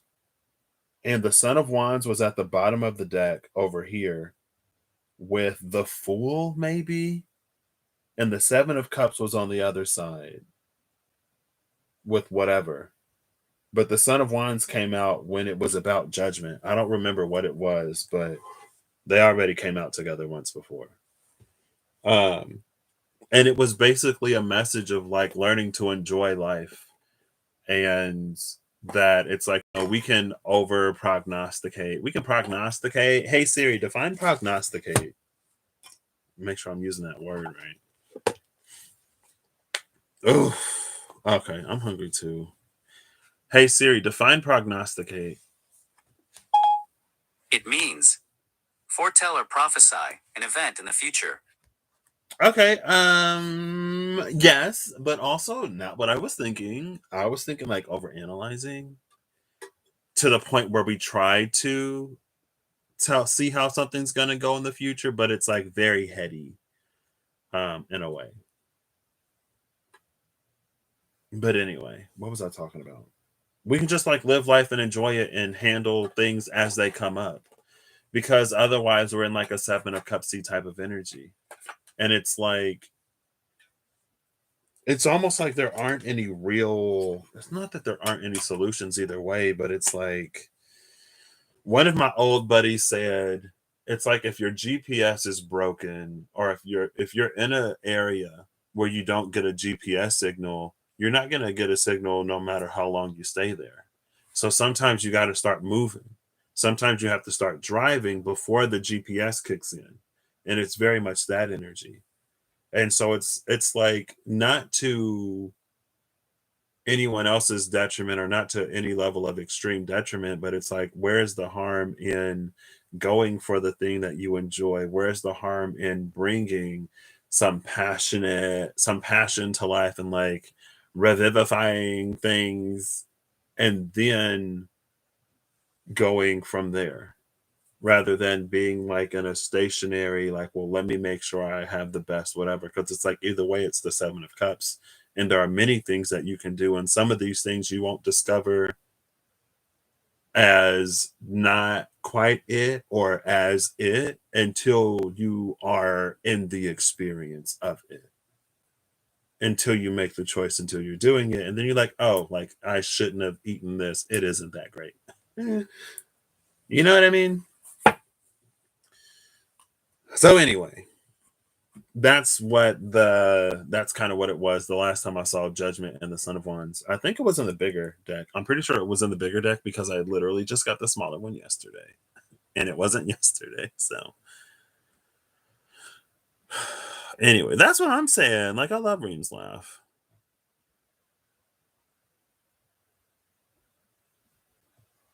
It's the energy. It's the energy. The energy of Judgment was there. The cards told me. I can't even remember Rob's laugh right now. Welcome back. I hope the cereal was good. I could go for some good cereal. That's not a real word.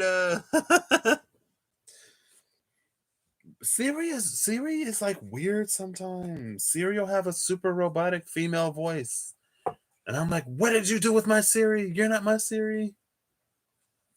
I'm like, Siri is having an identity crisis or something. I don't know.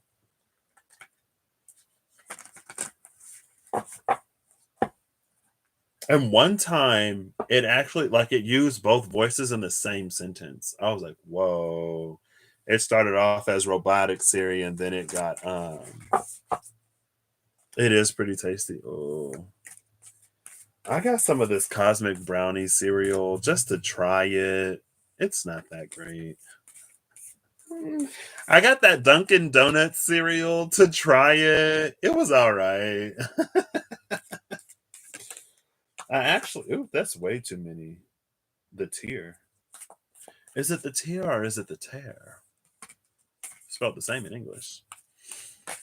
There we go. Oof, oof. Well, so when I was like, Gaia, why the storms? What that mean? The storm came out, or the storm flipped over. The storm is number 47. 47 is an 11.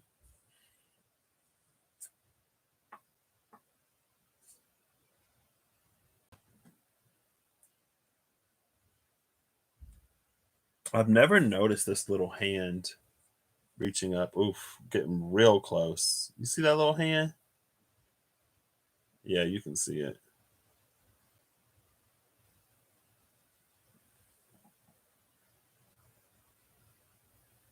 There's so much happening on this card, I don't even know. What is this? Oh, that's nothing. LOL. LOL.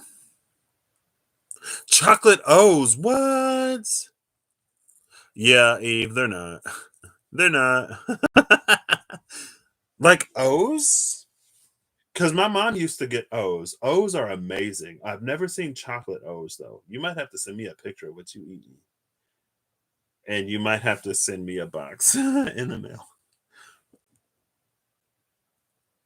It looks like ripped paper trying to be put back together.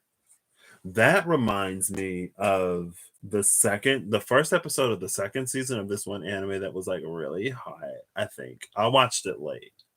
But the first episode, that scene blew me away. My jaw was on the floor. I had all of the butterflies, all of the worms, all of the fuzzies, all inside.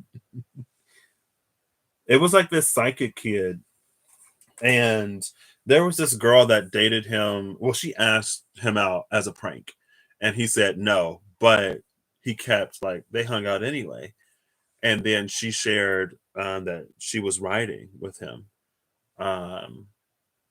And he read it, And she was like, what did you think? And he was like, well, I didn't really understand it or something like that. And she was like, well, if you didn't like it, you could have just said. He was like, no, like, I appreciate your talent, but my capacity just like isn't there. I think he said you used a lot of big words that I didn't know. So anyway, her friends come up and they see them together and they're like, oh, she would never date a loser like you. Don't you know that it was a dare, blah, blah, blah, whatever. And then they see the paper and they're like, oh, what is this? Did you write this? And she's like, yeah, like it's no big deal, but you know, whatever. And they tore it up. And then he was like, he started picking up the pieces. And then she was like, what are you doing? And he's like, well, this is important to you. So, you know. And then she was like, wow, thank you. And then so they picked up the pieces together and her friends were like, oh, whatever. And her friends were like, oh, whatever. And they left. And then the wind blew the pieces away. And he used his psychic powers to like basically put the book back together. And like all of the pieces of paper were flying back in. I was like, oh my gosh. It was so sweet. Anyway, that's what the ripped paper reminds me of. It's like being put back together. Frosted Flakes are pretty good. They get soggy quick though, but I don't like bananas. So Reese's Puffs or Captain Crunch. I wish I could actually. I might be able to find the scene from that show, and I will post it in the comments, or I'll post it somewhere. Let me see. I think her name was Emmy. Oh my gosh, it's me. Season 3, when? Maybe I'll just play it. I'll just play it. I'll turn my phone and play it. Oh, it's 2 minutes and 35 seconds long. Is this in Japanese? Yeah, it's in Japanese. 1 second. 1 second. Hold up.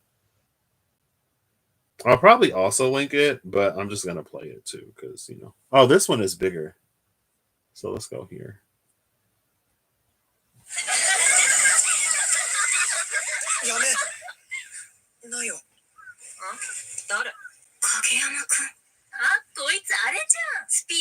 Okay, we're gonna skip ahead.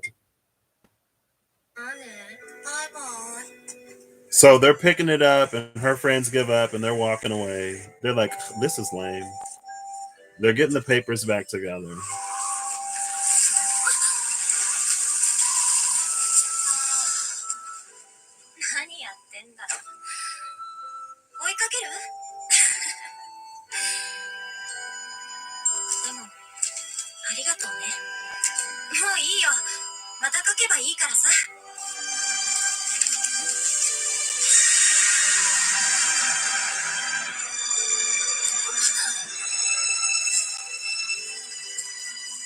I still get chills when I see this scene.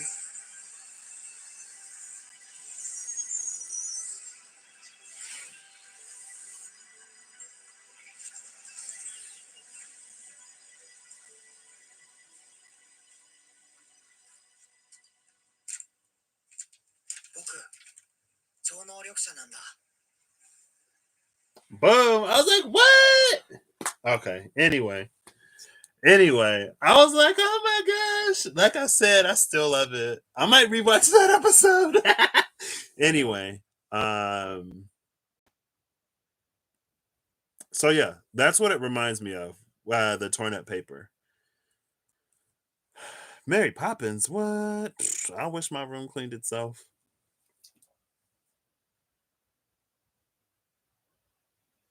Now, if there's a message in that related to this, what's at the bottom of the deck? The bottom of the deck is the kiss. The bottom of the deck is the kiss. Wow, I show. Oh, snap. I think they're going to shut me down. Heads up, we've detected copyrighted audio and video on your stream. Your stream. What about my stream? Am I getting shut down? They might shut me down, y'all. They detected the copyrighted audio and video, or they might just take the audio off of it. I should have just linked it, but that's fine. I've never seen that before.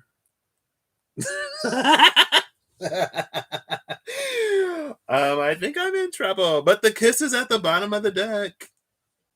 So, I mean, if that happened to me, I probably would have felt some type of way in the moment and be like, oh my gosh. You know, the heat of the moment, you know? But anyway. Yeah, they did.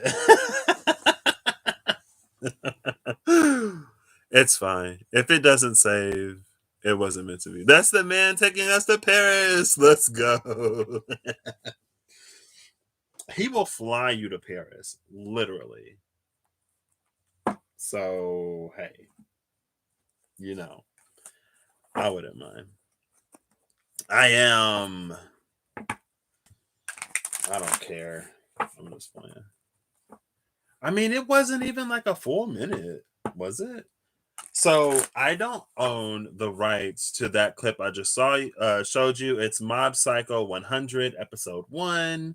I will also link the video. I think it was from Crunchyroll in my description. In the description box, I'll link the video. I don't have a promo code. I'm not sponsored by Crunchyroll, so I cannot get you a certain amount of time watching anime for a certain amount of dollars. Sorry. But yeah. Oh, snap. Da-da.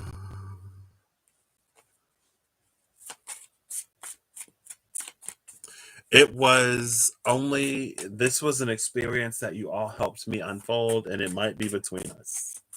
That's fine. But yeah, the bots are out. They're watching. They got ears. There's like, that audio. Oh, it went away. The thing went away. So it doesn't say that anymore. We'll see. Maybe since it was like below a certain amount of time, I'll be fine. I don't know. Maybe it's because I said I don't own the rights to this. Maybe I should start saying that more often. I don't know. But it went away. I'm gonna rewatch that episode though. It was so good. I was like, oh my gosh. Okay. Oh. Reciprocity. Love that. Right out the gate. No complaints. The Father of Coins.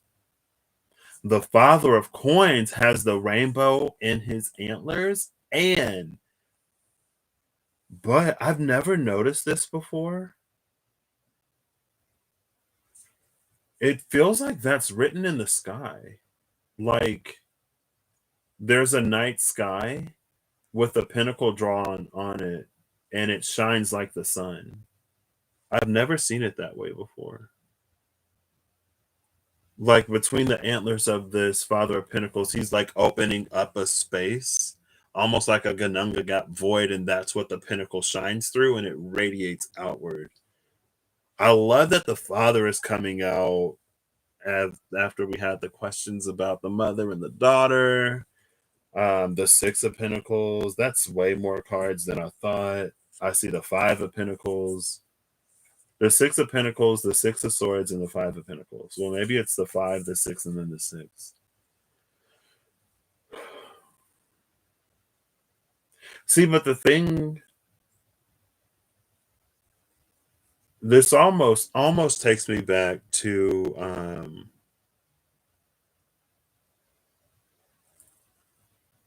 hey Candace, how are you doing? It almost takes me back to the magic of the black hole sun. Oof. Yes, Eve, make my head pound. Just give me the full brain just aching. Make me wail. um, it's gate 2? Question mark. I'm pretty sure it was gate 2, where we wring out the pain to nourish the seeds of something new. This is the something new. This is the pain. This is the wringing out. And we have like this muted rainbow. And this, because the shooting star went over the head of the Daughter of Pentacles, Father of Pentacles at the bottom of the deck. It's like in the moment, we may not necessarily see how things will play out. We may not understand why certain things are happening. But given more time, something happens, and then we reach the point and we understand why it happened. Because of what it gives us, because of something else that happens. We see what grows from it. Is that the Eight of Cups? Yeah, it's the Eight of Cups. We see what grows, and as we move on, as we heal, as we encounter different situations in life, maybe to a different degree, we can fall back on the lesson learned from the past experience to not repeat a certain cycle, or to get more out of the things that come later. And then it's almost like the first thing was a setup, so that it was an opportunity, so that when we encounter something again, it's like we know what to do. I don't know. Something along those lines. Um, it's like, I don't know. Chestnuts roasting over the open fire? Because it's cold. We did just finish the Universal 5-year.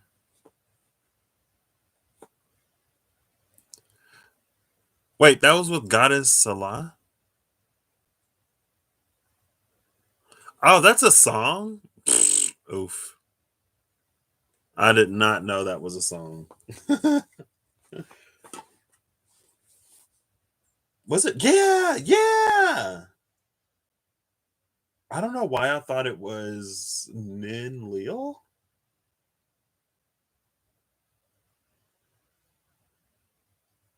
I don't know. There goes my brain again. Here we go again. Okay. I feel the chemicals kicking, so take it easy on me. Oh, that's copyrighted. Sorry, I don't own the rights to that. I don't own the rights to that song. Is that Neon? I got it wrong last time. Yeah, I know it's Animal. It's Animal by Neon something. What? I don't even know who Chris Cornell is, but oh.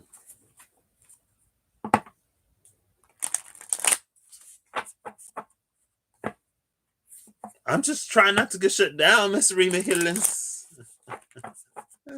I don't want them to come for me. Bring it on, bots. I'm just playing.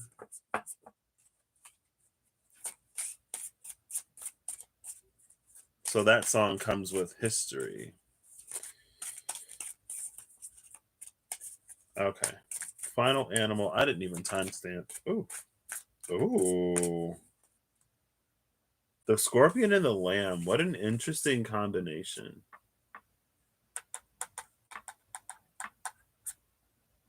What's interesting is, though, it almost looks like the scorpion is injecting light into a dark space. So shout out to the Scorpios. Speaking of Rob Odinson, formerly Rob Tarot, more formally known as Sir Professor Nopal Odinson Skywalker of the Norse.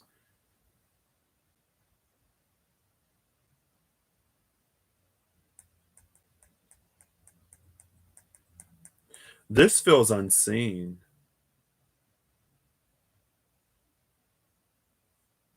It's almost like there's somebody invisible or something invisible here that the scorpion is stinging, and we can only see it because of like the bruise that is the result.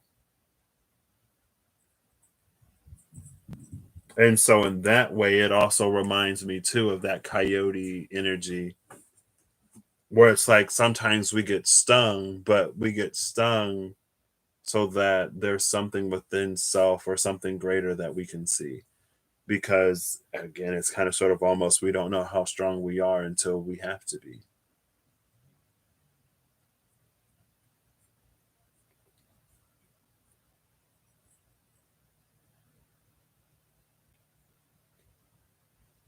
It's very Luke's ex tenebris, light from darkness. And then the lamb is at the bottom of the deck. Honestly, I don't know what this lamb is. My head hurts. I can't, I don't know.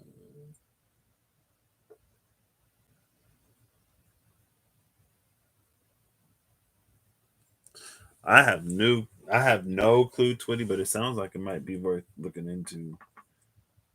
The scorpion and the lamb. I think the lamb is almost like it's almost an energy that's like not taking it personally, about like realizing and noticing that at least for a certain amount of time, at least from certain spaces, that's what it takes to get us to come to some kind of um oh, and then the frog is right behind the lamb, earth and water with the fire at the top. It feels like the lamb is in a kind of neutral space though. Like the lamb is kind of still in between. Like, I understand why this happened, but did it have to happen this way though? Like, I'm not going to be grateful for this crap experience. I can understand what I'm getting out of it. I know that it helped lead me to healing. I know that it helped me find my power and my own strength and empowerment and self love. But did it have to happen that way though? Like, that was the only way? Really? I'm not gonna answer that question. I don't know if there's an answer to that question. um,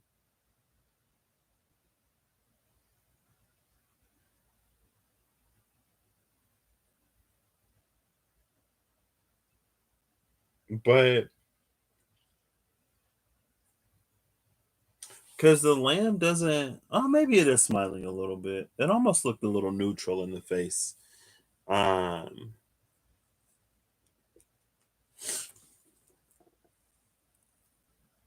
oh snap! Really? Yeah, I'm checked out too, Reem. I'm like trying to leave. In your hometown, what?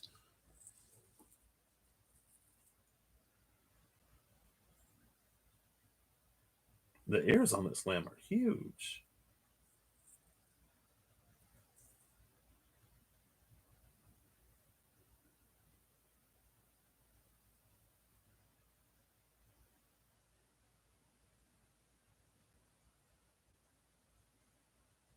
I think there's also something about the lamb back with like not taking it personally. It's almost like the lamb understands the nature of the scorpion. So even though the lamb is like hurt, it's like, well, the scorpion is a scorpion. So I didn't necessarily expect to not get stung. Like getting stung by the scorpion wasn't off of the table as far as like possibilities because it's a scorpion. And it's funny or interesting that the frog would be behind the lamb because of the story of the frog and the scorpion. The scorpion goes to the frog and is like, I need a ride across the river. And the frog was like, you're a scorpion, you're gonna sting me, no. And the scorpion is like, but why would I do that? Because if I stung you, then we would both die. And the frog was like, you know what, you right. And so the frog gave the scorpion a ride, and the scorpion stung the frog, and then they both died. So, so the frog has history with the scorpion, and the lamb is like,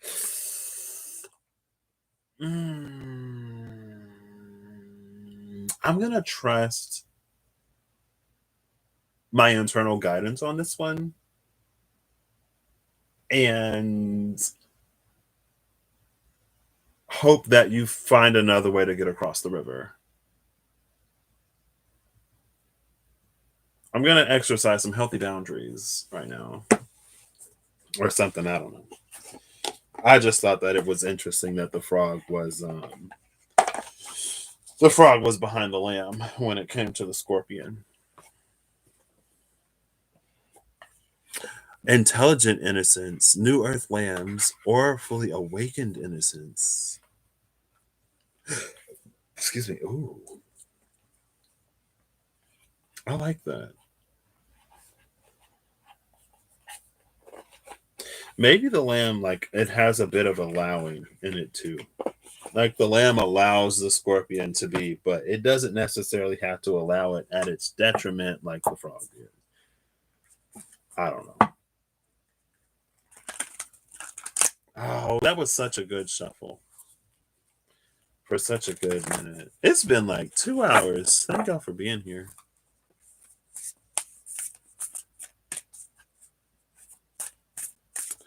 I can't say that I am Steph, but also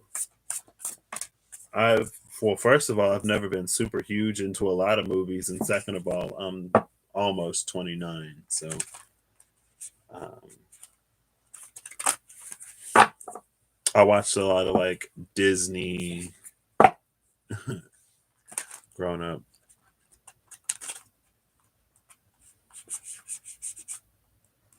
Your screen is blurry, and the word scorpion looked like the word redemption. What? What? Maybe the lamb provides the space for the scorpion to be redeemed. Then, yeah, that makes sense, especially at a very like at least Christianity, like lambs born again. Speaking of redemption, I see that.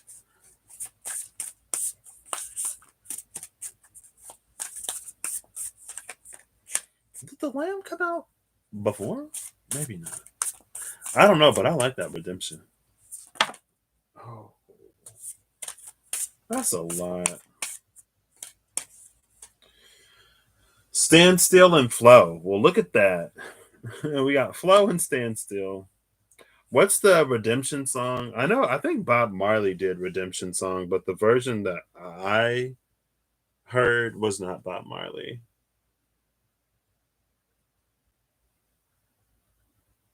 And that is probably also copyrighted, so I will not.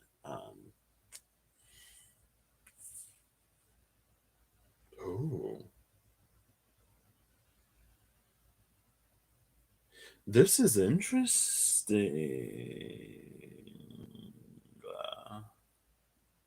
What's interesting is if you flip 52, you get 25. And then there's 24 and then 26. Now that's a whole bunch of little manipulation to get that 24, 25, 26. But if you were to look the standstill in the face, it would be reversed. You get what I'm talking about? Anyway. Flow the beauty way in the blade.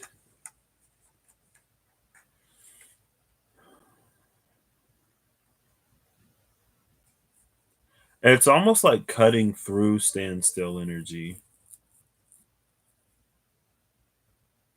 It's almost like standstill is waiting at this portal, at an entryway. The blade cuts through, cleaves through the dimension, and then the beauty wave flows in. The beauty wave flows out through this spatial rift. That happens at the standstill. So it's almost like the standstill is early, going back to prognosticating. Um, because somehow this whoever's waiting at the standstill knows that it's going to happen at whatever time in whatever location. And so when it appears, the standstill is already ready to receive. The standstill doesn't have to journey there. And so there is something about kind of sort of being in the right time at the right place, kind of sort of timing, a little bit of divine timing, a little bit of hierophant, no, temperance, patience. I don't know why I said hierophant. I was thinking alchemy, but like trying not to go to the alchemy of temperance, but the patience and divine timing part of temperance. Maybe it is alchemizing that creates the rift once we get in that. Uh, what's under the standstill? Many paths, 34.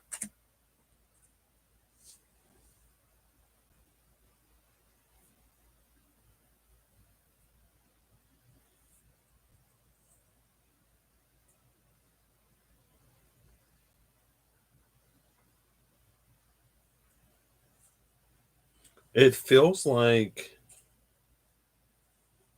there's a seed, or it feels like there's a faint, whatever this flower is. I can't think of it right now. I think Holly told me what it was last time. Like you can smell the perfume of this flower in this area, the parfum of the flower in this area, but you don't see the flowers. And it's almost like we navigate by scent to this space, and then something happens where I don't know if the seed matures and like the with the flow of time, it germinates and then sprouts and then blossoms, and then it's like, oh, I knew I was smelling this. But it's like the sense, there's some quantum is the easiest way to say it because it's like it exists outside of time. um Intuition is another way to say it because it exists outside of time. If time is what's created in the separation between the physical and the spiritual, as things become, it's like an intuitive being intuitively led and guided in a certain direction, and then something happens, maybe as you get there, maybe as you've been there for a little bit, but it's like that undergoes some kind of like rapid proliferation that like pretty quickly becomes the beauty way, almost like just when you were thinking to like leave, but it feels like there's some kind of tell, there's some kind of sign, there's some kind of way of knowing even if you don't see it. And I did watch Sans the video that she just did in which she told the story um about Monster. I don't know if I finished it. I think I finished it. I didn't just watch it, but I watched it, and it almost reminds me of that in a way. Because she said she asked for guidance and she didn't get any, and the only thing that she got was that like he would come back.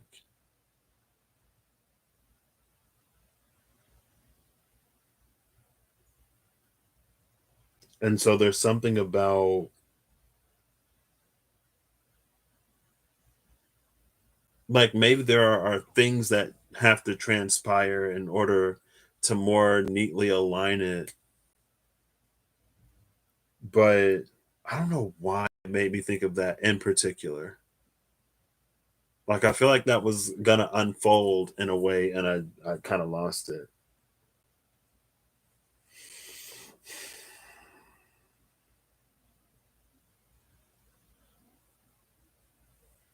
Um, but the spirit, is it all spirits? Is it some spirits? Um, they're in tune with flow. And so it's almost like they know or are privy to the events that need to transpire within all of the spaces in which they transpire. Like going to her story, it's like because of everything that she did, people knew that monster was missing. Because of the person who jogs that route at that time every day, she was positioned to see monster. And because she saw everything that ended, she knew to be on the lookout for it. Because of whatever monster was doing and wherever monster was, like he eventually made it to that place where he would be seen and where it would get back to her. But in that series of things that happened in the background that she had no idea about, there was something that she had to do. There was something that she was doing while she was in that standstill. And then after she did it, within 3 days, everything happens. Beauty Way unfolds that rift. It's like you're exactly where you need to be. But it's like there are things that we do to progress the thing, to get to shorten the gap of time, to make the what is known to happen happen. There are things that other people do, and then there are things that other things do, and then there's the orchestration where it all aligns and comes together. And it feels like it's some supreme cosmic. I don't know why I'm holding it up here instead of up here. It feels like it's a supreme cosmic flow. It's flow beyond flow because it has so many different elements to it. But it also feels very clockwork in a way.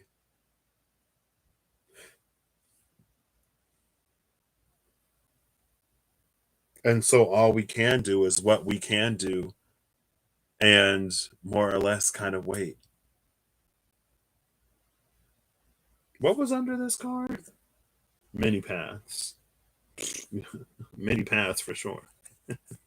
And every individual involved was on their own path before they converged at, I don't even know if there is a convergence point here. Before they converged wherever they converged. Um but anyway, not to like totally use her story as an example, but it was the easiest thing and the most immediate thing that my brain had to go to use to illustrate it. Um, that and like that's we decentralize that to allow it to fit and resonate in whatever area it fits and resonates within our own lives and within our own journeys. And according to these cards, sometimes we don't even know how it's going to fit and resonate until, according to those other cards, the Five of Pentacles, the Six of Swords, and the Six of Pentacles, at some point you're like, oh, like this played in this way. And even though it was this Five of Pentacles situation, it ended up being a thing where that black hole sun shined its magic through the rainbow antlers on the deer that is the Father of Pentacles. I don't know.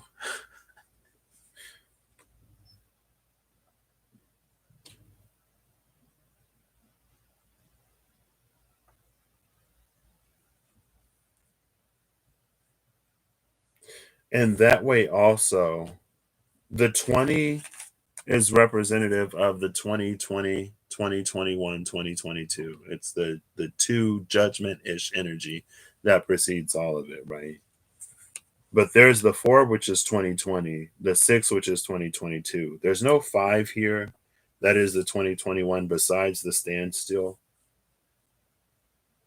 But it's almost like the 2022 6 will reveal what the 2024,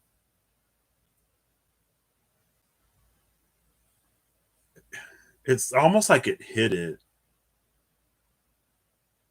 because the situation itself wasn't like there was no beauty in it, but the resolution of the situation that started then brings a beauty.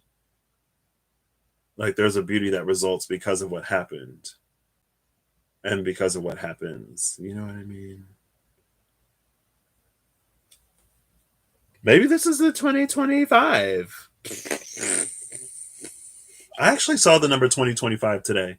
I saw 2025 and 2027. I mean, it was the last 4 digits of a number. But I was like, oh, 2025. Okay. What's happening in 2025? I don't know. I don't know. Don't ask me. Um, Something, I'm sure. So anyway.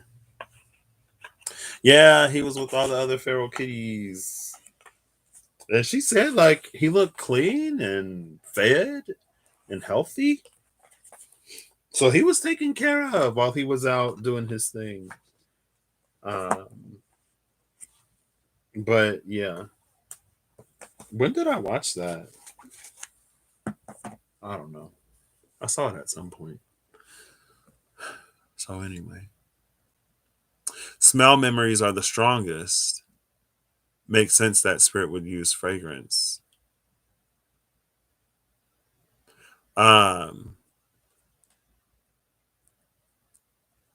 Maybe that's one of the things. Because at work, there's one of the smells at work that it makes me think of a class of smells that I love. So even if I don't necessarily like that one specific thing that I kind of got to do sometimes, it's because of the smell. I'm like, okay. This smell triggers warm, fuzzy memories. So, yeah, I would say definitely check that video out.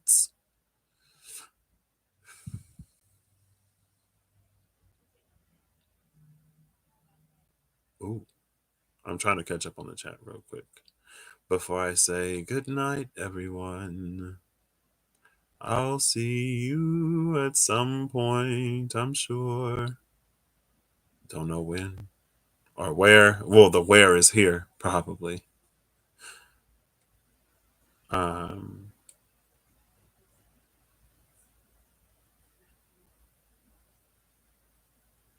is that a song? Oh, yeah. I guess I should have known because the music notes. Just assume I don't know like any music. So assume I don't know any music. I haven't seen any movies, and I don't know anybody. And you probably won't be too far off. The blade looks like a giant cat's eye. Oh, snap. I didn't even think about that. Blood blade contract. What's that?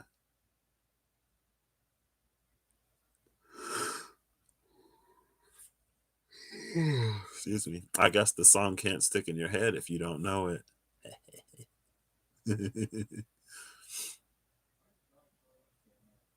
He threw up again.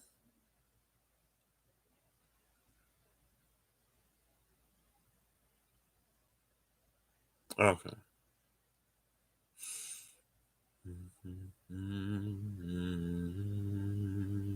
I think I'm caught up. Yeah, I liked it too. Yeah, and it's like she had to release it in one of the ways that like you would never want to release something, and then it came back. And not to like make this about me, but I did find it extremely ironic that it took me. I struggled basically my whole life with my eyes and thinking that like I didn't have a future. And I had my darkest night because I was approaching the future that I was afraid of. I was losing my security blanket of in college as I was months away from graduation. Uh I knew that I had to get over it. And like it was 2019, Kingdom Hearts 3 came out, Borderlands 3 came out, shows were coming back, but mostly like games I waited for so long to play, and then I'm like, I can't even really play these because of my eyes. And then at the end of what 2020, I discover like, hey, cataracts. I get my cataracts removed, and it's like, oh my gosh. I can see all of these things that I had to like work to be okay with. I had to like accept that my worst nightmare was probably going to be my reality. And then life was like, haha, lol, JK. And I was like, okay, well, you got me. You got me. You got me good. That was a good one. You really got me good. But sometimes, I don't know. I don't know why it works that way. But it's like just when you finally, sometimes with some things, when you finally like work to a certain acceptance,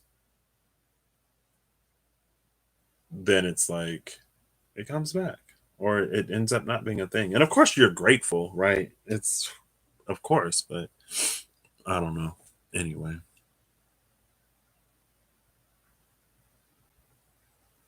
Oh, you haven't seen it yet? I feel like I spoiled the whole thing. Sorry, Steph. I tried to be semi vague, um, but I'm still like way behind. Anyway, there we go. Welcome back. Bye, Steph. I think I missed you. I was catching up. Oh, my nose. I gotta blow my nose again.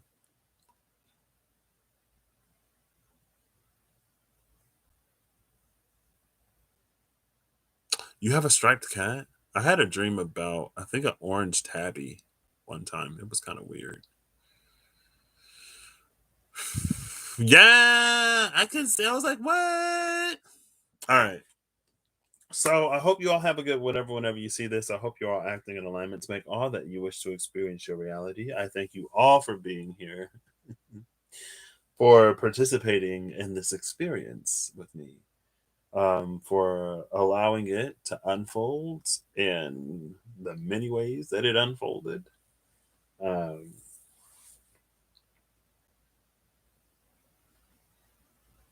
some of it, I'm just like, wait.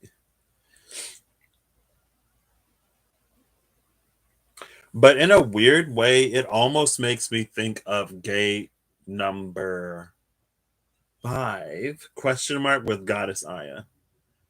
When Goddess Aya was just like, let me tell you what you're made of. And Rain was like, when Rain put on the glasses, I was like, oh, snap. But it almost feels like, in a way, it's not that it's explaining a system, but it feels like it kind of is like it laid something out in a way. Um, I don't know what we necessarily do with it, or if it'll get built upon, or if something will happen so that we can understand the nature of the veil a little better. Um, just in the way of like, because it's almost like, what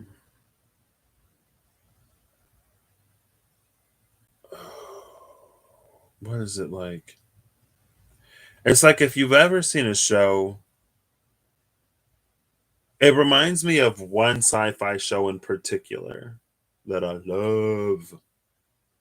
But there were these parallel dimensions, parallel universes, and there was a shop with a typewriter and a little mirror set up.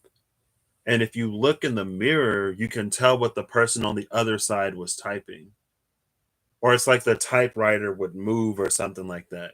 It feels like that's what the veil is as it separates the two sides. It's like it's what those things are reflected against, or what those things are like passed through. And as they pass through the veil, almost like a filter, some things kind of sort of get lost in translation, maybe. No, I don't know if, I mean, I guess if you understand what you don't know, or if you can understand the things that get filtered out, then when you get something, you'll know how to plug in whatever you're missing to get a more complete understanding. I don't know if it's necessarily going to go that far. I don't know what I'm talking about right now. I meant to end this video like an hour ago, or at least 40 minutes ago. um, but I don't know if it's something almost like that. And again, it almost goes to the things that go over our heads. And so they have to try to find a way to like work out to get in front of our faces. Um, I don't know. But the King of Pentacles, with those antlers, with those horns, they could probably tune in.